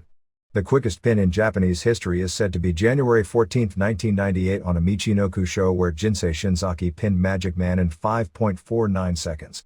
On the October 11th Gia show in Kyoto, Sonoko Kato pinned Chigusa Nagio in just 53 seconds. Kato has left Nagio's stable to be a protege now of Asuka, but in the finish Asuka accidentally blew mist in Kato's face, but she still won the match. Here and there. Buddy Landell, 38, suffered 5 broken ribs and a broken hip in an auto accident late on October 2nd near Kingsport, Tennessee, coming back from a friend's house watching videotapes after wrestling the night near Ashland, Kentucky. Landell was driving behind an 18-wheeler and went to pass the truck, and in doing so swerved off the road, going through a guardrail and over a cliff. His Porsche was totaled after flipping 3 times, shattering the bone that covers the hip socket ball. The doctor who treated him and police officers who saw the condition of the car told him he was lucky to be alive. As far as returning to wrestling, the accident will require being off his feet for 1 month and a couple of more months on crutches before he can return. The October 11th Sports Illustrated has a one-page story on Danny Hodge, 67, in the section where they catch up on the lives of former cover men. Hodge and Hulk Hogan remain the only two pro wrestlers ever to make the cover of the magazine, and Hodge is the only amateur wrestling star who made the cover primarily for his amateur exploits. Hodge, right out of high school, went to the third round of the 1952 Olympics, was not only unbeaten in college but was never even taken down during his entire college career, and destroyed everyone in the 1956 Olympics and had an 8-point lead in the gold medal match before he rolled through on a move and a very controversial pin was called against him, capturing the silver medal. To this day, he remains the only NCAA wrestling champion and major pro wrestling world champion to have also won a National Golden Gloves boxing championship, winning the latter with only 6 months of boxing training. The April 1, 1957 issue is something of a major collector's item worth a ton of money in amateur wrestling circles. The story mainly talked about his 1976 auto accident where he suffered a broken neck, and it's a miracle he didn't die, which for the most part ended his pro wrestling career. He actually made a comeback and wrestled a few more times on small-time shows, with his final match in 1983. Hodge drove off a bridge into a creek and his car sank in the water. Hodge managed to escape from the broken window, held his head on his shoulders since his neck was broken, and struggled to the creek bank where a passing trucker saw him and radioed for help. His pro wrestling career was summed up in exactly one sentence. He then turned to pro wrestling, a career he intended to pursue until age 50. Which was one sentence more than talked about his grip strength that he is still most legendary for to this day in amateur wrestling circles. Actually, his pro wrestling career, which saw him as undisputedly the top junior heavyweight star in the business virtually from day one of his career. He won the NWA junior heavyweight title as a rookie and traded it back and forth many times over the years, but still held it 16 years later when he suffered his broken neck, and once, as a junior heavyweight, beat Luthez to win a Japanese version of the world heavyweight title until the auto accident that for all real purposes ended his career, and was, along with Bill Watts, the biggest draw in Oklahoma as the local real sports legend who went into pro wrestling for his entire career. Hodge, the most famous resident of the tiny town of Perry, OK, still lives where he grew up, managing an all-night truck stop, and owns and operates a nightclub, and often appears at major amateur wrestling events as a guest legend. But when Jim Ross in late 1997 booked him as a special guest in some WWF shows, in some cases to work as Ken Shamrock's manager, in the cities he headlined more than 2 decades earlier as the local pro wrestling legend, very few fans knew who he was, including an ugly scene in Little Rock where a few fans showed an amazing disrespect for him and some even threw garbage at him, on a show later cancelled before the main event due to a near-fan riot caused by the behavior of Shawn Michaels, to the chagrin of the older police officers working the event who grew up watching and idolizing him. Thanks to Michael Long of New York and Brill's Contest magazine for their nice short piece on The Observer in the Stuff You Like section of the November issue, page 28, that should hit the stands this week. Barry Blaustein's Beyond the Mat documentary opens with a 1-week run from October 22nd to October 28th at the AMC Theater in Century City, California. This movie has been written about here before, and if you live anywhere in Southern California, this is a must-see. There will be a conda after the 9 p.m. premiere showing on October 22nd, which tentatively with Blaustein Terry Funk, who stars in the movie with Mick Foley and Jake Roberts, and myself. Many other wrestlers will be attending the movie at the theater throughout the first week, including Foley, Hunter Hearst Helmsley, and Chyna. Speaking of Foley, it's a big week for him because the movie in which he's the main character opens October 22nd and his autobiography is scheduled to be released on October 21st. Sputnik Monroe, the biggest star in Memphis in the early 60s, until the recent WWF sellouts at the big buildings, the largest wrestling crowd in Memphis history, was a stadium show headlined by Monroe vs. Billy Wicks, appeared on Power Pro TV October 9th. They said he was in town to film a special for A&E on Elvis Presley and Sam Phillips. They announced that Monroe would referee the main event later that evening at the New Daisy Theater, Steve Bradley defending the Power Pro title against either Wolfie D or Kurt Angle. They aired a video of Sin, Stacey Goff, in bed with a bald guy screaming how Brandon Baxter was a real man. You never actually saw if it was Baxter. Randy Hales, doing TV announcing since Corey Macklin wasn't there, said that it could have been Baxter, which got Baxter mad and he walked off on him.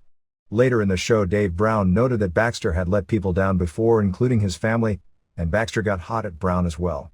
Brian Christopher came into the building on a stretcher claiming he messed up his knee walking his dog and it could be a career-ending injury. He then had a miraculous recovery and sprayed something in Doug Gilbert's eyes and beat him up. Cornette brought Christopher and Music City-based tag team Andy Anderson and Barry Houston in for his Ohio Valley Wrestling show on October 6 at the Louisville Gardens. You can't go a day without seeing Jesse Ventura on television, with his latest pub boost coming from his Playboy interview and his statements about religion and his pushing for Donald Trump to run for president on the Reform Party ticket. I don't want to waste space here commenting on Ventura's political beliefs. When asked how he rated himself as a pro wrestler, Ventura said he was phenomenal. The name of the game is, how well do you draw? I drew sellouts just about every time. I sold out Madison Square Garden 3 times. I was the Pacific Heavyweight Champion after 9 months in the business. It's nice to know that in politics they consider Ventura honest. The only thing I can credit him with is that unlike most politicians, he's not afraid to say things that will be unpopular. I drew sellouts just about every time. I probably saw Ventura wrestle live 24 times in the Bay Area, mostly in the AWA and a few times in the WWF. I don't believe even one of those shows was a sellout and most were less than half houses. He wrestled on many sellout shows for the AWA in Minneapolis and Chicago when Hogan was on fire as the drawing card and ditto the WWF during his years there, but the idea he was a top draw is ridiculous. He was a colorful guy who was pretty bad in the ring but was very effective in a tag team with Adrian Adonis because he was an excellent interview and his partner was an excellent worker, and did very well in Portland because he had charisma and it was an interview-based territory filled with a lot of short blocky men and he was tall and muscular. But as a draw in the AWA or WWF, he was never more than support underneath Hogan or was simply the opponent of the month for Hogan, who drew well in those days against just about everyone, and Ventura was no better than an average draw as a Hogan foe. Hogan drew much better against Nick Bockwinkel, Masa Saito, Ken Patera and David Schultz than he did in singles with Ventura, even though on paper because of his interviews and both being blonde muscle men it was a natural program, but for whatever reason, Ventura was no better than anyone else as a main event singles draw. Ventura wrestled 2 MSG main events against Bob Backlund, neither of which sold out although both drew over 15,000 fans, but the crowds were below average for MSG at the time. His third MSG main event was scheduled against Hogan and did sell out, but due to his illness, he didn't wrestle on the show. But again, it was Hogan who really drew the house.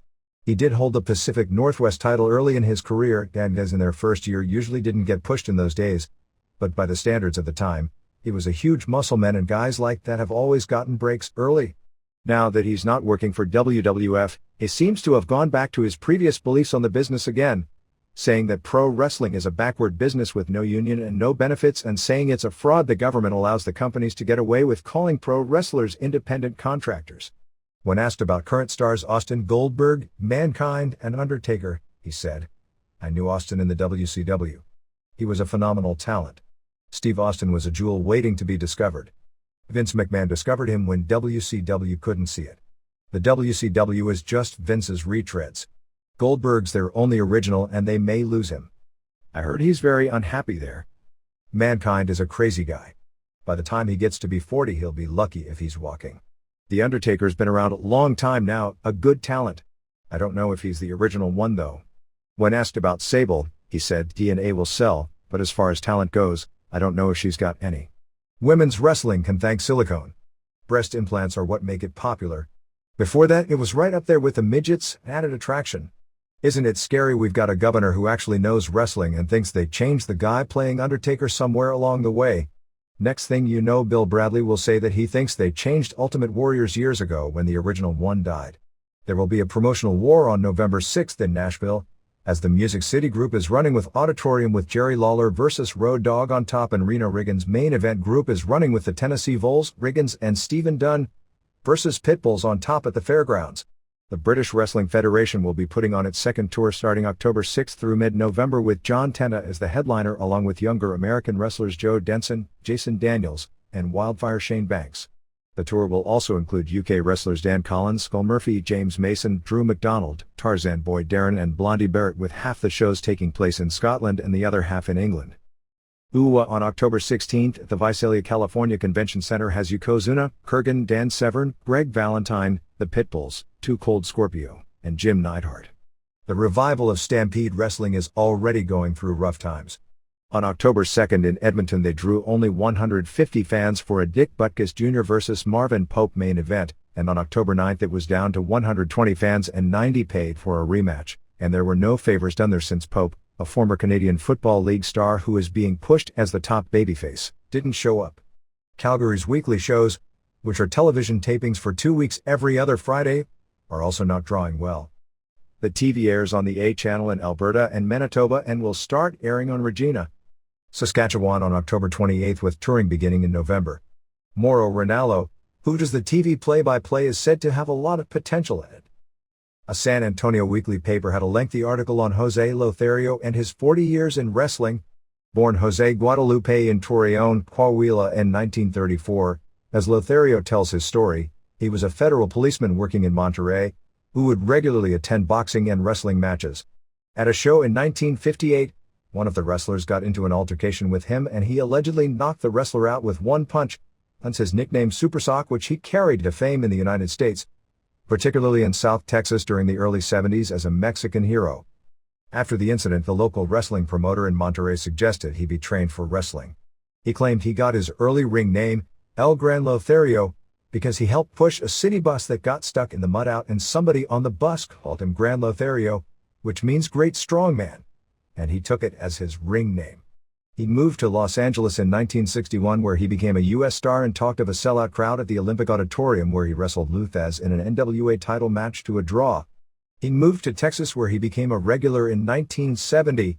He said he took under his wing the son of a former tag team partner, Louis Hernandez, and resurrected his career as the tag team partner of the son, who wrestled under the name Gino Hernandez, real name Charles Wolf, although it had long been alleged that Hernandez was the son of Paul Bosch, and if you saw photos of the two at the same age they looked almost identical, although Bosch denied it.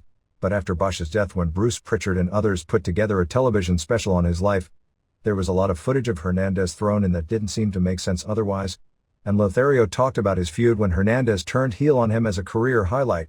Lothario said he wanted to buy into the San Antonio promotion owned by Joe Blanchard. Claimed Blanchard told him the other partner didn't want to sell to him.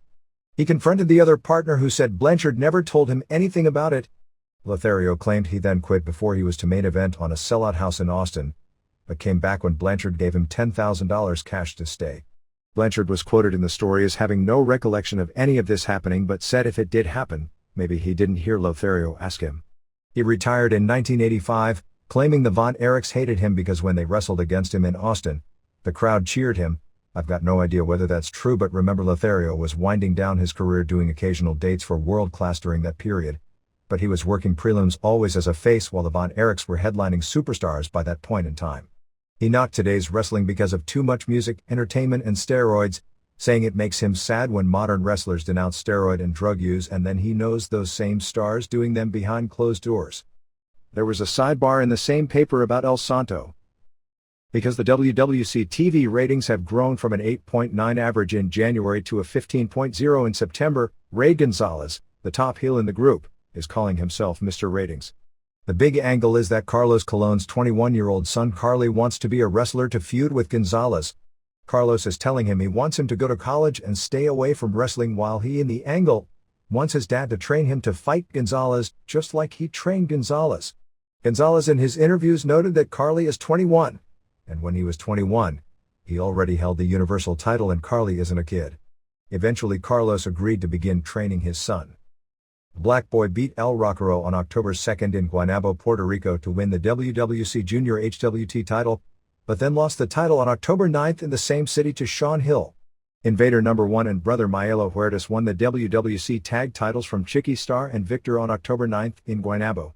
Jacques Rojo Jr. has opened a wrestling school in East Montreal. Rojo will be promoting his next show on December 29th with he and Raymond defending their Johnny Rojo tag team titles against Ron and Jimmy Garvin. I swear that wasn't a computer glitch reprinting a line from a 1984 Observer. Did you know that Chris Cruz is wrestling Jimmy Valiant on October 16th in Greensboro? CBC TV on October 8th aired on its Show the Magazine a 20-minute documentary on a Montreal-based independent group called Northern Championship Wrestling. The Full Gospel Church in Concord, CA put on an Empire Wrestling show before 2,000 fans which included Tony Atlas working the main event with Ted DiBiase as his manager. Tommy Fierro has 5 ISPW shows in November. November 6th in Selinsgrove, Pennsylvania at the high school has Marty Jannetty, Ace Darling, Head Shrinkers, Mikey Whipwreck, Chastity, and Iron Sheik. November 12th in Jersey City, New Jersey at Lincoln High has Moolah, Mae Young, Head Shrinkers, King Kong Bundy, Whipwreck, Rocco Rock, and Afa. November 20th in Skillman, New Jersey at Montgomery Middle School has Chastity, Rocco Rock, Afa, Head Shrinkers, Iron Sheik, and Whipwreck.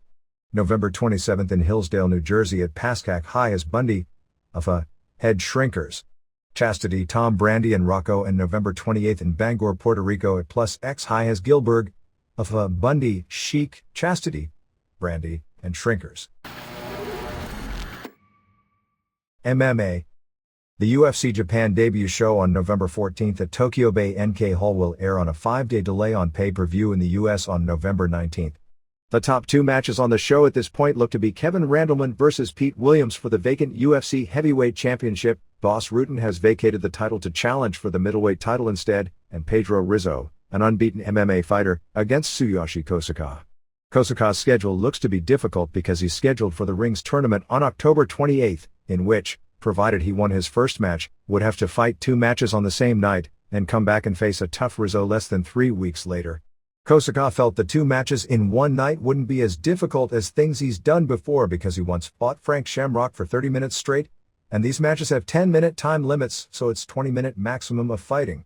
2 matches that have been talked about as possibilities, but are not yet signed, are Keiichiro Yamamiya of Pancrase against Vitor Belfort, and Jason DeLucia of Pancrase versus Dan Henderson, a former Olympic wrestler who won the toughest middleweight tournament the UFC ever put on. There were 3 major shows held over the past weekend. On October 8th in Kenner, Louisiana, Stomp in the Swamp was headlined by a rematch of a famous EFC pay-per-view main event from October 18, 1996. Marcus Conan Silveira avenged his EFC heavyweight title loss to Maurice Smith with a triangle armlock choke tap out in the 2nd round. Reports are that Smith was doing far more damage in the fight, dominating the stand-up, although Silveira took him down several times. He apparently slipped on water according to one report, and Silveira got a good position and teased going for an armbar, and instead got the submission. The show drew approximately 850 fans. Things didn't look good because they only had 60 tickets sold a few days before the fight. Tito Ortiz was at the show saying that he was going to start training with Frank Shamrock, who was there in Smith's corner. John Lewis came in to sign a contract to face Pat Miletic, although as it turned out that didn't happen. The promoters of this group, who judging from the economics must have dropped a ton of money on the show, constructing the cage alone cost $28,000 and Smith's guarantee for the fight was at least $20,000. We're also trying to put together a Miletic versus Mikey Burnett fight, and we're said to be offering Miletic $10,000 more than UFC would for such a fight. In Salt Lake City on an EFC show, Dan Severn beat Phil Gutierrez in 90 seconds with a keylock submission. Severn, 41, has remained the most active of the former names from the infancy of UFC fighting, usually against smaller guys without name value, and he wins every time out. In Contaway, Quebec, in a huge upset, Vernon White of Lions Den and a former Pancrase-ranked fighter scored a split decision to win the IFC World Heavyweight title from previously unbeaten Vladimir Matyushenko after the 2 went the 25 minutes time limit. The mixed martial arts writers have come up with monthly ratings for October, with the top 10 heavyweights in order being Igor Vachenchin, Mark Kerr, Rizzo, Randleman, Carlos Barreto, Enson Inoue, Kosaka, Williams, Maurice Smith, and Randy Couture. In middleweights it was Frank Shamrock, Kazushi Sakuraba, Tito Ortiz, Rutten, Wanderlei Silva, Jeremy Horn, Ebenezer Fontes Braga, Alan Goes, Belfort, and Akira Shoji. For lightweights, it's Pat Miletic, Mikey Burnett, Hayato Sakurai, Jose Landy Johns, Rumina Sato, Kaoru Uno, Carlos Newton, Frank Trigg, Milton Bahia, and John Lewis. In what may prove to be a huge move, or may not mean much of anything, Leo Hendry Jr., the president and CEO of Atance Broadband Division, which includes the former TCI Cable which he was president of, who was the most important major cable opponent of UFC, has resigned his post.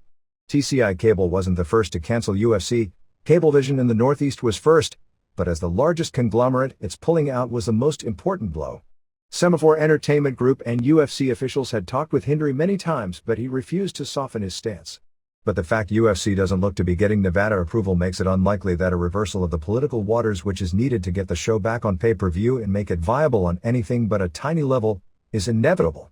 Pride, which owes Mark Coleman another fight since he did the job for Nobuhiko Takada, has offered him a match on the November 21st show against Ricardo Moraes, a 6'8", 275-pound Brazilian, who, if Coleman is able to overcome his stamina problems that have plagued him in losses to Maurice Smith, Pete Williams and Pedro Rizzo Coleman should be able to ground. Morris' only Vale Tudo loss was against Grom Zaza of Rings, a Dan Severn-level amateur wrestler who took him down and kept him there. ECW. The November 7th November to Remember pay-per-view will be from the Burt Flickinger Center in Buffalo, New York, which has been ECW's hottest best building because of its major league look and usual hot crowd to tape television over the past 2 years. They officially announced Awesome defending against Masato Tanaka. There's now talk of Sabu, Van Dam and Taz in a 3-way. Morale is low because of the lack of progress in the TNN ratings and that crowds continue to be weak. October 7th in Baton Rouge drew 500, and while October 8th in Houma drew about 2,000 and October 9th in New Orleans drew 2,500, both cities were heavily papered. In Houma, it was so heavily papered that people were walking out in droves as the show was going on. In Houma, which was the TNN taping, they did an angle where Rhino and Corino challenged 2 members of the New Orleans Saints. Corino then backed down and Rhino fought both of them until security pulled them apart. Dreamer then came out to wrestle Corino and Raven interfered, giving Dreamer a DDT, but Dreamer still cradled Corino to win the match. The TV main events had Van Dam over PN News and Sabu over One Man Gang. The October 8th TNN show, with no new wrestling material, was by far the worst effort to date. The show was built around a 2-part interview with Tammy Sitch. Besides that, they aired the Tajiri Crazy Guido 3-way and Jerry Lynn vs. Lance Storm match from Anarchy Rules, both of which were good matches. You have to figure that 85% of their TNN audience had never seen the matches, but if they weren't going to have first-run material on the show, they should have focused on the world title with the video they produced for the syndicated show and then aired the match where Mike Awesome won the belt, since it was generally considered the best match on that show. The Sitch thing was incredibly cheesy. They promised an interview that would rip the lid off wrestling regarding the treatment of women instead. It was an excuse for a backdrop of bikini shots from throughout her career as a desperation ratings ploy. The interview with her blouse unbuttoned all the way down made it impossible to take her seriously. It was made worse trying to promote it as landmark honest television for the industry when it ranked on the scale of bad television with the 1997 Melanie Pillman interview on Raw the night after Bryan died. Sitch did reveal a problem with prescription drug use and alcohol abuse, in particular somas, and cried talking about the death of Louis Spicolli, who was a close friend, and later cried heavily about the death of her 16-year-old niece and of being suicidal. They had close-ups of the tears and by the end she wasn't speaking very clearly. She told nothing about any horrible treatment by the industry of women or even of pressures to maintain an unrealistic look like the teases indicated, and were very careful not to say anything negative about the WWF. Her departure from the WWF was candy-coated into saying she voluntarily left. There was plenty of WWF footage in the piece indicating something of a cozy relationship between the two companies. The Sitch segment then ended in a totally work deal where she turned to the camera after never looking at it, saying how she's going to come back and set the standard for females in the industry. What does that mean? More extreme hardcore dieting and implants for the new millennium? Anyway, seeing her today and seeing the hell she's put herself through over the past 2 years and remembering what she was when she first got into this business a few years ago was among the saddest things I've ever seen. It is said that Hollywood eats its young. Wrestling often eats more than that. When this was shown in the locker room on videotape, everyone was laughing at it like it was comedy. Even though Sitch looks to have aged, fans still popped for her at the arenas this weekend. At this weekend's taping in Louisiana, they did an angle where Nova was wrestling Condito. During and Roadkill attacked Nova, so Storm and Dawn Marie attacked Condito and Sitch. It ended up with Miss Congeniality holding Sitch and Marie hitting her bare ass with a paddle. This was booked as a potential blow-off for Sitch if she doesn't make it, or the beginning of the angle if she does. With Congeniality leaving, Marie hit her and then bragged about taking out 2 women and challenged Francine. Dreamer and Francine hit the ring, but Credible came Dreamer. Raven then had a stare down with both Credible and Storm, who will face Raven and Dreamer for the belts on the pay-per-view, but then gave Dreamer a DDT while Storm and Credible left. There are a lot of internal complaints about the booking, mainly that the matchups people want to see aren't the matches they see at the house shows, and that the house show match results are too predictable, and it's almost like old-style TV results up and down the house shows. For example, Awesome should be working with Taz and not people like David Cash or Rod Price at house shows in world title matches. Taz wasn't at any of the shows this week. Van Dam is still only working TV tapings, which hurts the card depth. Also, Super Crazy is back home for another week or 2. Syndicated TV had little in the way of new material either. They aired the Awesome vs. Rhino match from TNN the previous week, which was at least a good match. Joey Styles was pushing really hard that Sitch had put all her problems behind her. They mentioned Droz but didn't say anything about what happened or his condition, but they wished him well, which was nice. The rest of the show was the long Van Dam vs. Mahoney match from Anarchy Rules. Actual name of Otto Schwanz, who is one of the Dopp brothers, is Murray Happer, not Hapter as reported here last week, and he played football at Georgetown. WCW. Nitro on October 11th in Biloxi, Mississippi drew about 9,000 fans, 5,388 paying $109,000. They opened with a salute to Marella and Heenan, who genuinely liked him a lot, spoke a few words about him and was visibly moved. They showed Benoit and Hart arriving and being taunted by Liz and Luger. There were some comments about needing security to break it up, and Liz said they didn't need security, they needed immigration. Now that was a funny line. It was also the only one on the show. Saturn beat Mysterio Jr. via DQ in 8:02. Really good. Mysterio Jr. did a Super Frankensteiner. That's not a great Frankensteiner, although it was great. It was him doing so while both he and Saturn were standing on the top rope. Douglas came out but Malenko stopped him. Kidman then ran in but the ref saw him so he DQ'd Mysterio Jr. Malenko ended up in the ring with Kidman and Mysterio Jr. challenging Saturn and Douglas. Disco kept the Cruiserweight title beating Hayashi in 6:06 with the stunner. Good match. The story about Disco being the Elephant Boy in a new gimmick is just another worked story. Meng beat Conan in 4:25 with the death grip. They even had a video pushing Meng's return. The bodyguard, that's his name, isn't it? Punched Brad Armstrong and Berlin cut a promo in German on him. Armstrong ended up getting Berlin's cane but security then stopped him. Hall and Nash showed up to a total face reaction. Heenan interviewed them. They'll be over great as faces as long as we don't see them wrestle. Notice how much more charismatic Nash is when he's with Hall? Goldberg jackhammered Horace Hogan in 3:01. Hogan did the interview. The boring Nitro girls search continued. Tori Wilson wiped lipstick off Kidman when David Flair showed up, and she blew him off. Unless things change, she's still winding up with Douglas. Knobbs beat Stevie Ray in a street fight in 3:53 when Ray had him pinned after a garbage can shot but Jimmy Hart clocked Ray with a garbage can and reversed the pile. Booker T and Morris were brawling to the back at this point. Not as bad as it sounded on paper. Then again, decapitation sounded better than that match sounded on paper. Douglas did an interview and called out the rest of the guys. Benoit got mad, ripped off his Revolution shirt and walked off. This is because Benoit and Malenko are headed to Japan this week. Brad Armstrong beat La Parka in 3:27. No heat. Ref bump. Parka went to hit the bodyguard with a chair but it was blocked by him and he hit Parka with it. At the same time, Berlin gave Armstrong a neckbreaker. Armstrong managed an arm on Parka for the pin anyway. Hennig was then hitting on Tori Wilson when David Flair came out and Hennig and Curly Bill beat on him. Didn't his dad teach him anything about blowing off women? Berlin beat Norman Smiley with the neckbreaker in 3:33. Flair did the interview and challenged Mr. Perfect. Oh God, another line in that stupid lawsuit. Flair was totally out of control. Malenko and Saturn beat Mysterio Jr. and Kidman in 13:09. Douglas interfered when Kidman was about to use the shooting star press on Saturn. Douglas threw the chain to Saturn and he knocked out Kidman for the win. When Malenko saw the finish on the video screen, he got mad, took off his Revolution shirt and walked off. I wish the dork with the red hair would get over Betty and find a girl with a personality. That's regarding the Mayhem video game commercial they played 4,000 times in 3 hours on this night, sometimes twice in the same break, which tells you about how well the real ads are selling these days. Anyway, this was an excellent match. Maybe a little long for television but the wrestling was great. Vicious beat Hammer in 3:23 after a ref bump, Steiner interfering and a double team powerbomb.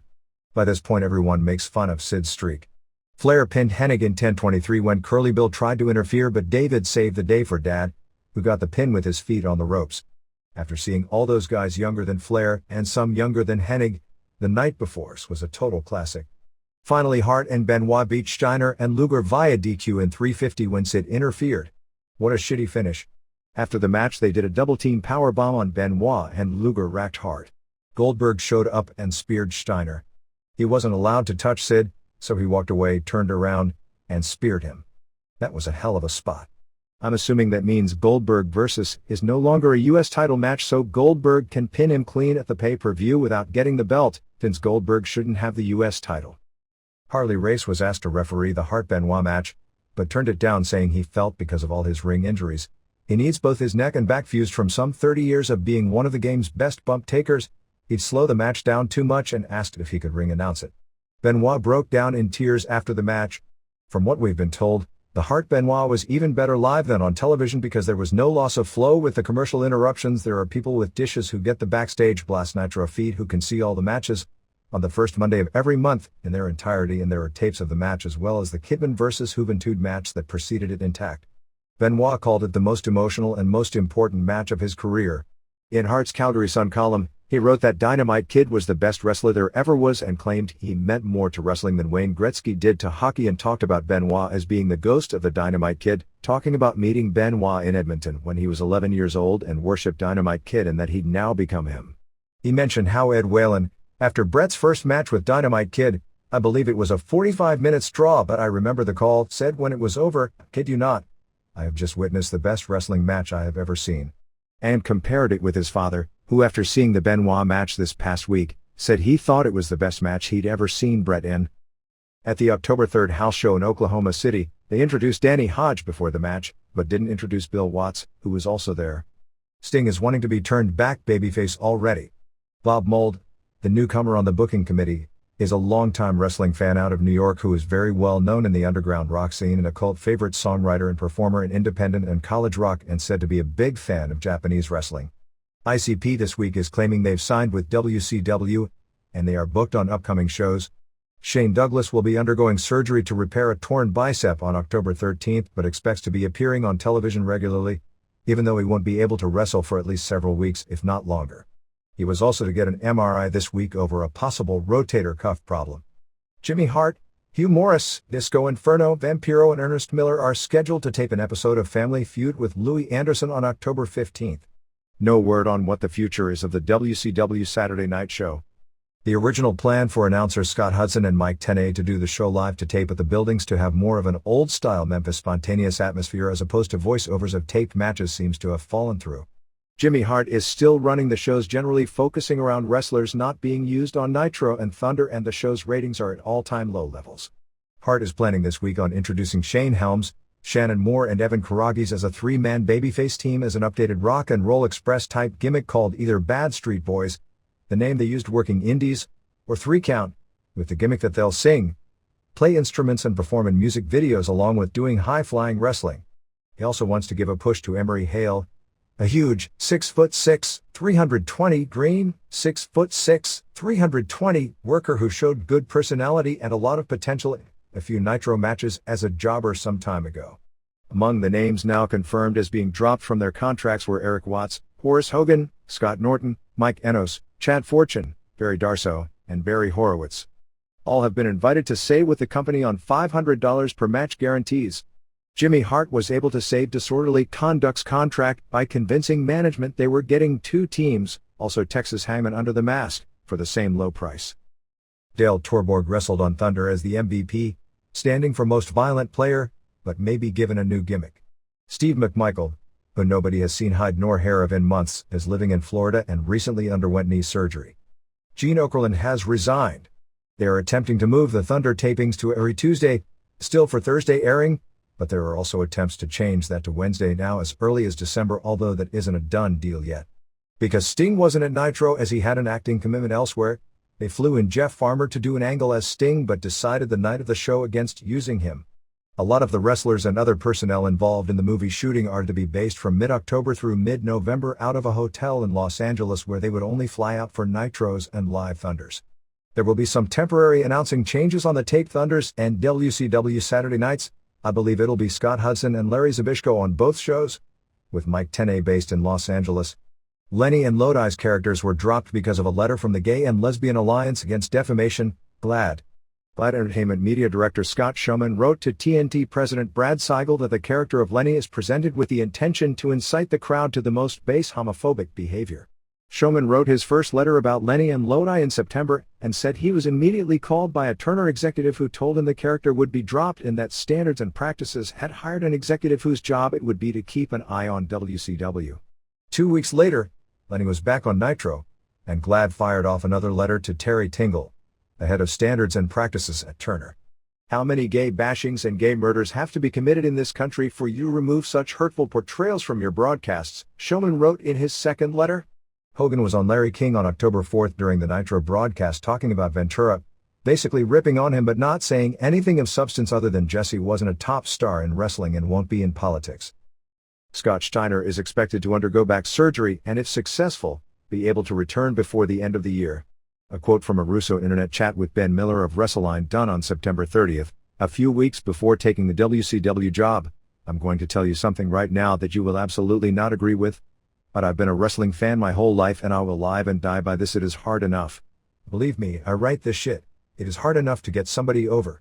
You will never ever see the Japanese wrestlers or the Mexican wrestlers over in American mainstream wrestling. And the simple reason for that is, even myself, I'm an American and I don't want to sound like a big bigot or a racist or anything like that, but I'm an American.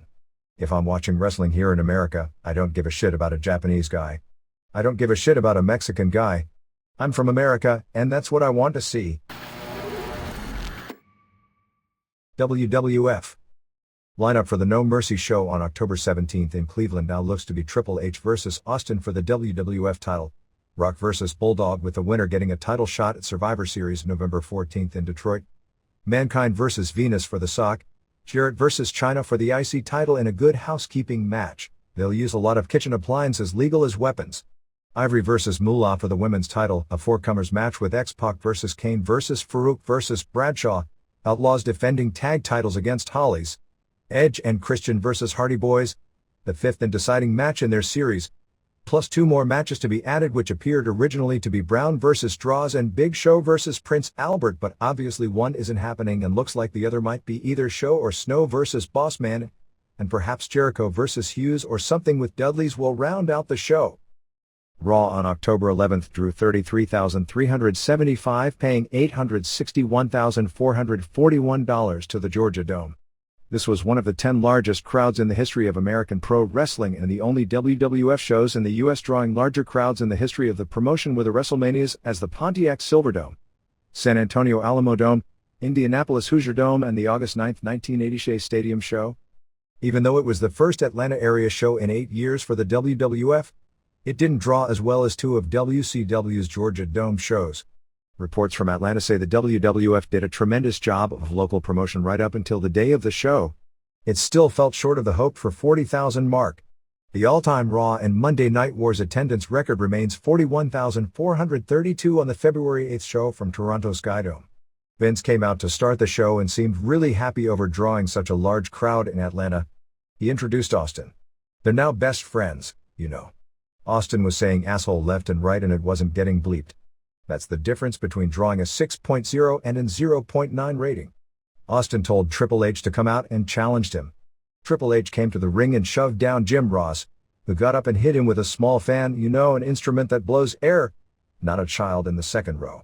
Austin and Triple H wound up brawling with a ton of heat and Austin told Ross to get in the ring and held Triple H for Ross to slug him. Chyna ran down and speared Ross. Ross shouldn't be delivering or taking moves. They set up Austin and Ross versus Chyna and Triple H. Billy Gunn beat Crash Holly with the Famouser in 48 seconds. After the match, Bob Holly hit both Outlaws with the scale. Ivory, whose delivery still sucks but her lines cracking on the ages of Moolah and Mae Young were hilarious, was supposed to wrestle Mae. Ross said Mae was in her 80s, she's 76. Thankfully Ivory hit her with the belt before the match started. Moolah came out and threw him down and gave her those 70s hair snapmares that all the women used to do. This is way beyond played out. Stephanie and Shane did an update. Stephanie can't remember a thing. She knows the guy is wonderful but can't remember why and therefore can't marry him tonight. Venus and Bulldog attacked Mankind. Edge and Christian double count out Hardy Boys in 4:45. The action was great but the crowd wasn't into it at all. It's amazing seeing the same Atlanta fans who go to Nitro to see action are bored by Raw matches with tons of action. They booed the finish even after 4 straight dives. Rock did an interview basically blowing off Mankind and bagging on Flair, Savage, and Hogan. Mankind confronted him and they were going to go at it but Vince came in and ordered a tag match with them as partners against Venus and Bulldog for the main event. X-Pac pinned Farouk in 3:21 with the X Factor after Farouk collided with Bradshaw. X-Pac told Kane under no circumstances should he go to ringside. Of course Bradshaw then began destroying X-Pac. He was about to give him a backward superplex after a double-team powerbomb when Kane, who was watching, had enough and saved X-Pac. X-Pac was pissed at him for saving him. You know what the biggest joke is? When people say how WWF storylines have internal logic. Mid-South storylines in the 80s had internal logic. WWF storylines largely make no sense, but they are way better than WCW storylines, so they are genius booking by comparison. Henry had a new sex therapist called Dr. Andrea Early. I think there's a joke there. Headbangers reunited beating Jericho and Hughes in 327 when Jericho decked Hughes and walked out. The Bangers then did the most screwed up looking stage dive double team move in history to pin Hughes. Big Show was moping around because he found out his father is going to die because he has inoperable cancer. D'Lo Brown was there to console him. I always thought Andre was his father and he died years ago. I'm not sure if they're spoofing Monsoon or Hildebrand, but using cancer as an angle in this business with the weekly real-life tragedies is pretty low. Godfather came out with about 24 hoes. Apparently Dr. Early set this up because she was trying to give Henry overstimulation therapy. Michael Cole, in setting up the interview with Dr. Early, called the interviewer's name as Terry Taylor. That poor guy must be overworked. Godfather beat Henry in 124 with a schoolboy in a match with prostitutes as lumberjacks. It ended with Henry and Godfather laying on the ground being pounced on by dozens of women. The sex therapy didn't work. The heartless Big Boss Man ripped on Show about his father, and Show came out hot, but this lasted 37 seconds before Boss Man laid him out with nightstick shots. Snow came in for the save, but Boss Man laid him out with a nightstick as well. They're paying Show $950,000 a year for 9.5 years for that spot on the card? Triple H and Chyna vs. Ross and Austin had the SE finish. Mainly Austin and Triple H brawled all over the building. Austin was noticeably slowed from before the injury, but he still worked with a lot of intensity. Chyna was beating on JR in the ring, and that was pretty ugly. Austin threw Triple H into a nachos stand. He made a remark that he had a friend he wants Triple H to meet. Jarrett showed up and put Chyna in a laundry crate and wheeled her off a ramp. When they came back from a break, she looked like she was in a 10-car collision covered with fake blood and dead. Finally, Rock and Mankind vs. Venus and Bulldog was another SC finish. Fans were into Rock big time but didn't react to much else. Mankind pulled the Rock sock out of Venus' trunks and he got it back and put it back in. Mankind got the claw on Venus, who got away, and Mankind, moving painfully slowly, chased Venus to the back. In the ring, Rock put a platter of what purportedly was dog crap from Bulldog's backstage that Mankind scooped into a nice platter, brought it in the ring with Earl Hebner selling the smell big time. He gave Bulldog the rock bottom into the dog crap. Remember the remark Bret Hart made in a column not all that long ago about a bulldog rolling around in shit and being so stupid to like it? Clearly that's where this idea came from. The match at that point simply ended and they played the Rock's music. They can't blame the idea of not even having non-logical finishes for the last two matches on Russo, because he's gone. Show ended with Austin and Triple H still brawling, and Austin throwing Triple H in a bathroom where the snake, with rattler sound effects piped in, was stalking Triple H as the show went off the air. The Owen Hart A&E biography show has been moved from November 17th to November 16th, a Tuesday night. SmackDown notes from the October 5th taping at the Nassau Coliseum in some dark match notes. Solo Fafanu beat Crash Holly in 102 using the new ring name Rikishi Fatu. Kurt Angle also did a job for Stevie Richards, and J.R. Ryder got another tryout match putting over Godfather. For the Heat show, they had a big show over Big Boss Man via DQ, which was instead used to take the place on the SmackDown show of the Droz vs. D'Lo Brown match. The Dudleys beat Jericho and Hughes in 448 when Jericho walked out on Hughes, leaving him to take the 3D and get pinned. The original idea of this when it was scripted was for it to be the breakup of Jericho and Hughes, since it's been pretty well universally agreed upon that this pairing has done nothing positive for Jericho. Steve Blackman beat Chaz, and after the match the police came to arrest Chaz for another domestic abuse deal. Glenn Ruth then came out of the stands and showed a GTV tape of Mariana putting on makeup to make it appear she'd been beaten. She explained that nobody gets away with dumping her. Anyway, the police then arrested her for filing a false arrest report. As the TV aired, the show opened with a very nice tribute to Bob Marella, showing clips dating back through his different incarnations, including his famous angle with Muhammad Ali in 1976 and his announcing spots with Jesse Ventura and other celebrities during the 80s, and from his role as figurehead president. Vince McMahon did the narration, calling him one of the finest men he ever knew. The SmackDown tapings opened with X-Pac and Kane over Mideon, back to the old spelling this week, and Viscera in 239 when Kane pinned Mideon after a choke slam. Jerry Lawler continued to talk about X-Pac having an enlarged heart, which is unbelievably tacky considering the number of wrestlers who have died from that very thing. The The Acolytes ran in after the match to build up for the four-way at the No Mercy pay-per-view show. Then they had an update on a tragic situation. Of course, it was Stephanie McMahon's angle where they showed her in a neck brace being carted off. This was unbelievably bad taste under the circumstances to continue this angle on this show.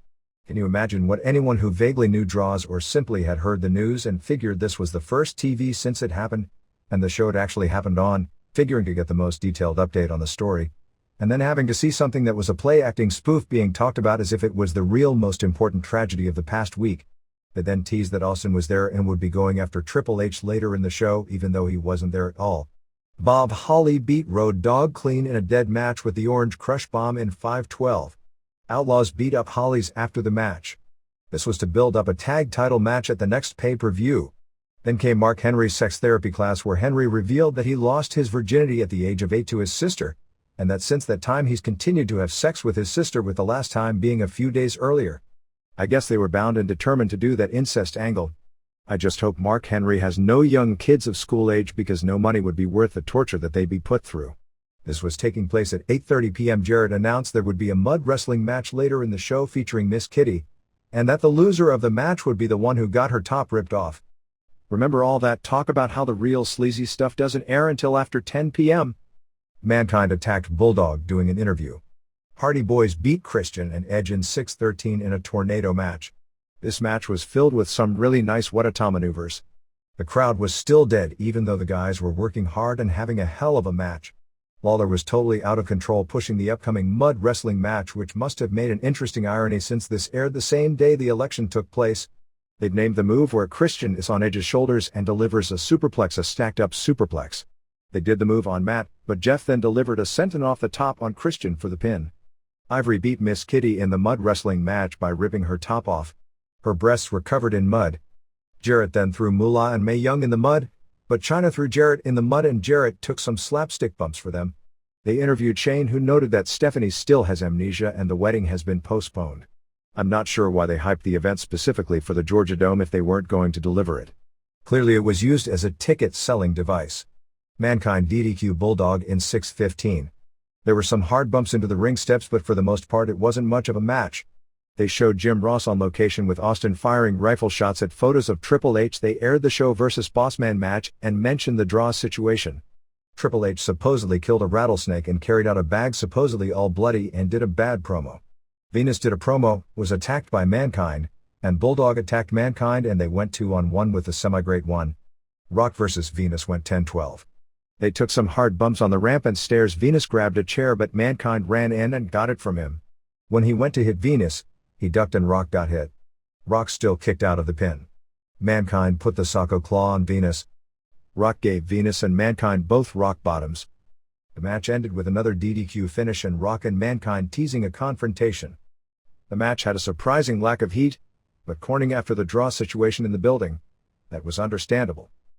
Steve Austin last week filmed his first Nash Bridges episode of the season, which will air tentatively on October 22nd. Local indie wrestler Boom Boom Kamini appeared as a villain in the following week's show that was filmed this past week. After SmackDown, War UPN 9 in New York actually ran 3 different wrestling stories in its 10 p.m. newscast. A story scheduled to tie into wrestling on King Kong Bundy, along with the condition of Droz and the death of Morella. There is a trial date scheduled for next month in Jim Hellwig's case against the WWF. 2 of the 4 counts have been thrown out, the defamation count against the WWF stemming from his 1996 departure when he was suspended after missing 3 house shows and never returned, and his claim that Titan Sports reneged on funding Project Warrior, his Warrior University training school based in the Phoenix area that the WWF promoted for a short period of time. If you recall, Hellwig missed house shows in Indianapolis, Detroit and Pittsburgh allegedly after a phone argument with Vince McMahon regarding Hellwig wanting McMahon to purchase his comic books to distribute and being turned down. Hellwig has denied that story and claimed he missed the shows because his father passed away. His father actually did pass away that weekend, but it was the day of the 3rd show after missing the first 2, and Titan noted that Hellwig didn't attend his father's funeral and family friends noted he had no relations in years with his father. In regard to the Project Warrior, that count was thrown out because there was no contract between the 2 sides. The claims that remain are for his firings in 1992, which Titan claims is because he was involved in bringing HGH into the locker rooms for distribution to the wrestlers to beat the steroid tests during a period where Titan was under great scrutiny on that charge, and the 1996 tenure which ended when he missed the house shows. WWF is pretty much pulling most if not all third-party bookings, allowing its talent to be used on independent shows, which explains a lot of the recent advertised no-shows on some indie shows which in this case weren't the fault of the promoter. WWF will be sending developmental talent to Music City Wrestling in Nashville along with Jim Cornette's Ohio Valley and Randy Hale's Power Pro groups. At one point there was a plan for Rock to beat Triple H for the title on the September 27th Raw in Greensboro.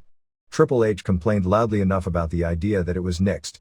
On the September 22nd SmackDown taping when Undertaker came out with X-Pac all bloody, they used fake blood as opposed to a blade job, which I'm not going to say has never happened before in wrestling because it has, but is very unusual.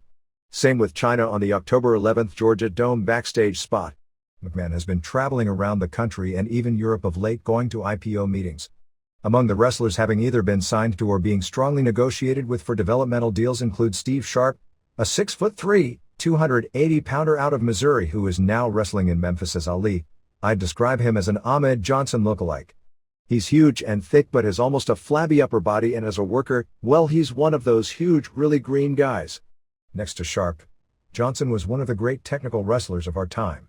Also on the list are Joe Hilken, a Toronto native who has wrestled in that area and Europe as Joe E. Legend and Tom Carter, Reckless Youth. Terry Taylor recommended Christina Long, Kimona and ECW, but there was trepidation about signing her based on not favorable recommendations by many within the industry including Paul Heyman, and at this point it looks more likely than not that it'll happen. Yokozuna has been telling people he starts after WrestleMania to feud with Steve Austin, but the situation with him is no different now than before. He's banned in all states where commissions regulate wrestling, which is somewhere between 19 and 24 states including New York, due to his license being revoked in New York for failing a physical due to heart irregularities and obesity, and unless he gets his weight under control, WWF has its hands tied. Without a huge weight loss, that isn't happening.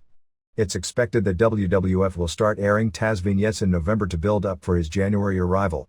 His biggest supporter in the company was Russo, as there were those who thought in the WWF, his height would be an issue especially since he doesn't sell well and his gimmick is being almost a bully tough guy. The woman doing the EMT gimmick is named Kathy Dingman. She's an indie wrestler out of Florida recommended by Taylor. The name Russo had come up with for her, which may or may not be used, it was indicated to me more likely not to be used now, is Connie Lingus. WWF The Music Volume 4, on the heels of a very successful Volume 3 which rose as high as number 10 on the charts, hit stores on November 2nd featuring new themes for Rock, already airing, Steve Austin, Why Tamper with Success? Plus themes for Big Show, Mr. Ass and Chris Jericho. Dream Stage Entertainment, the group that does the Shoot Pride shows in Japan, is scheduled to meet with WWF officials toward the end of the month about a proposed show next year at the Tokyo Dome. If a deal goes through, Pride will become a pro wrestling promotion as opposed to a Vale Tudo promotion with some main event worked shoots to protect the top Japanese stars for business reasons as it is today. Nobuhiko Takada will be coming in for the meeting. DSC is offering the WWF $1 million base plus various percentages when it comes to merchandise and give the WWF the rights to sell a certain percentage of the tickets to the show themselves, which could amount to at least a $1.5 million deal. DSC sees an opening in the pro wrestling market by using the WWF wrestlers, who are gaining a cult following in Japan from added television exposure on satellite, with All Japan and New Japan both struggling at the box office. WWF is also negotiating with Seikendo, which is Satoru Sayama's group, which uses name wrestlers from the Battle Arts promotion, and will be sending Kurt Angle to the November 5th show at Yokohama Bunka Gym. Angle probably has more potential wrestling for rings, if they continue doing a lot of worked matches, than for American style. For the other shows this week, October 5th SmackDown at Nassau Coliseum drew a sellout 12,133 paying $338,652. The debut at the new arena in Trenton, New Jersey on October 6th drew a sellout 8,840 paying $271,608, and because they ran a rare Wednesday date, the wrestlers were given Saturday as a day off, and they ran two shows in Florida on Sunday with the A-Team drawing 9,558 paying $267,613 to the Miami Arena, Rock over Triple H via DQ headliner, and the B-Team drawing a sellout 7,052 paying $161,260, Kane pinning Big Show headliner.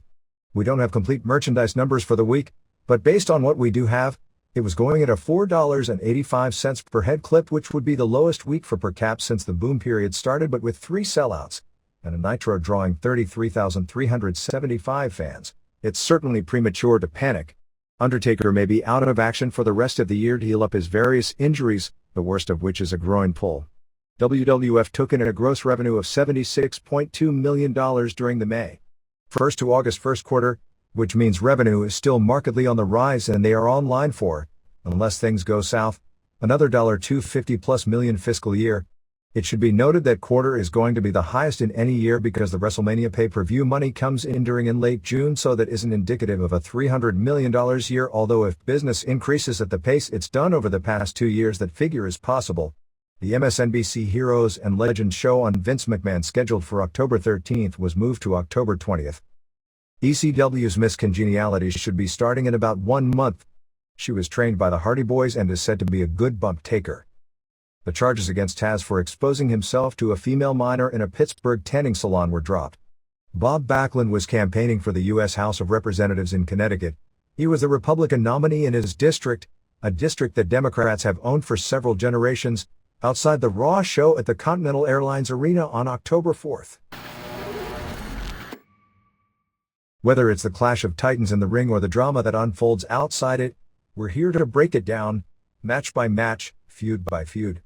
Remember, in the world of wrestling, every day is a battle, and every victory is a story waiting to be told. Until next time, keep the passion alive, and never stop wrestling with the possibilities. This is the Pro Wrestle Machine,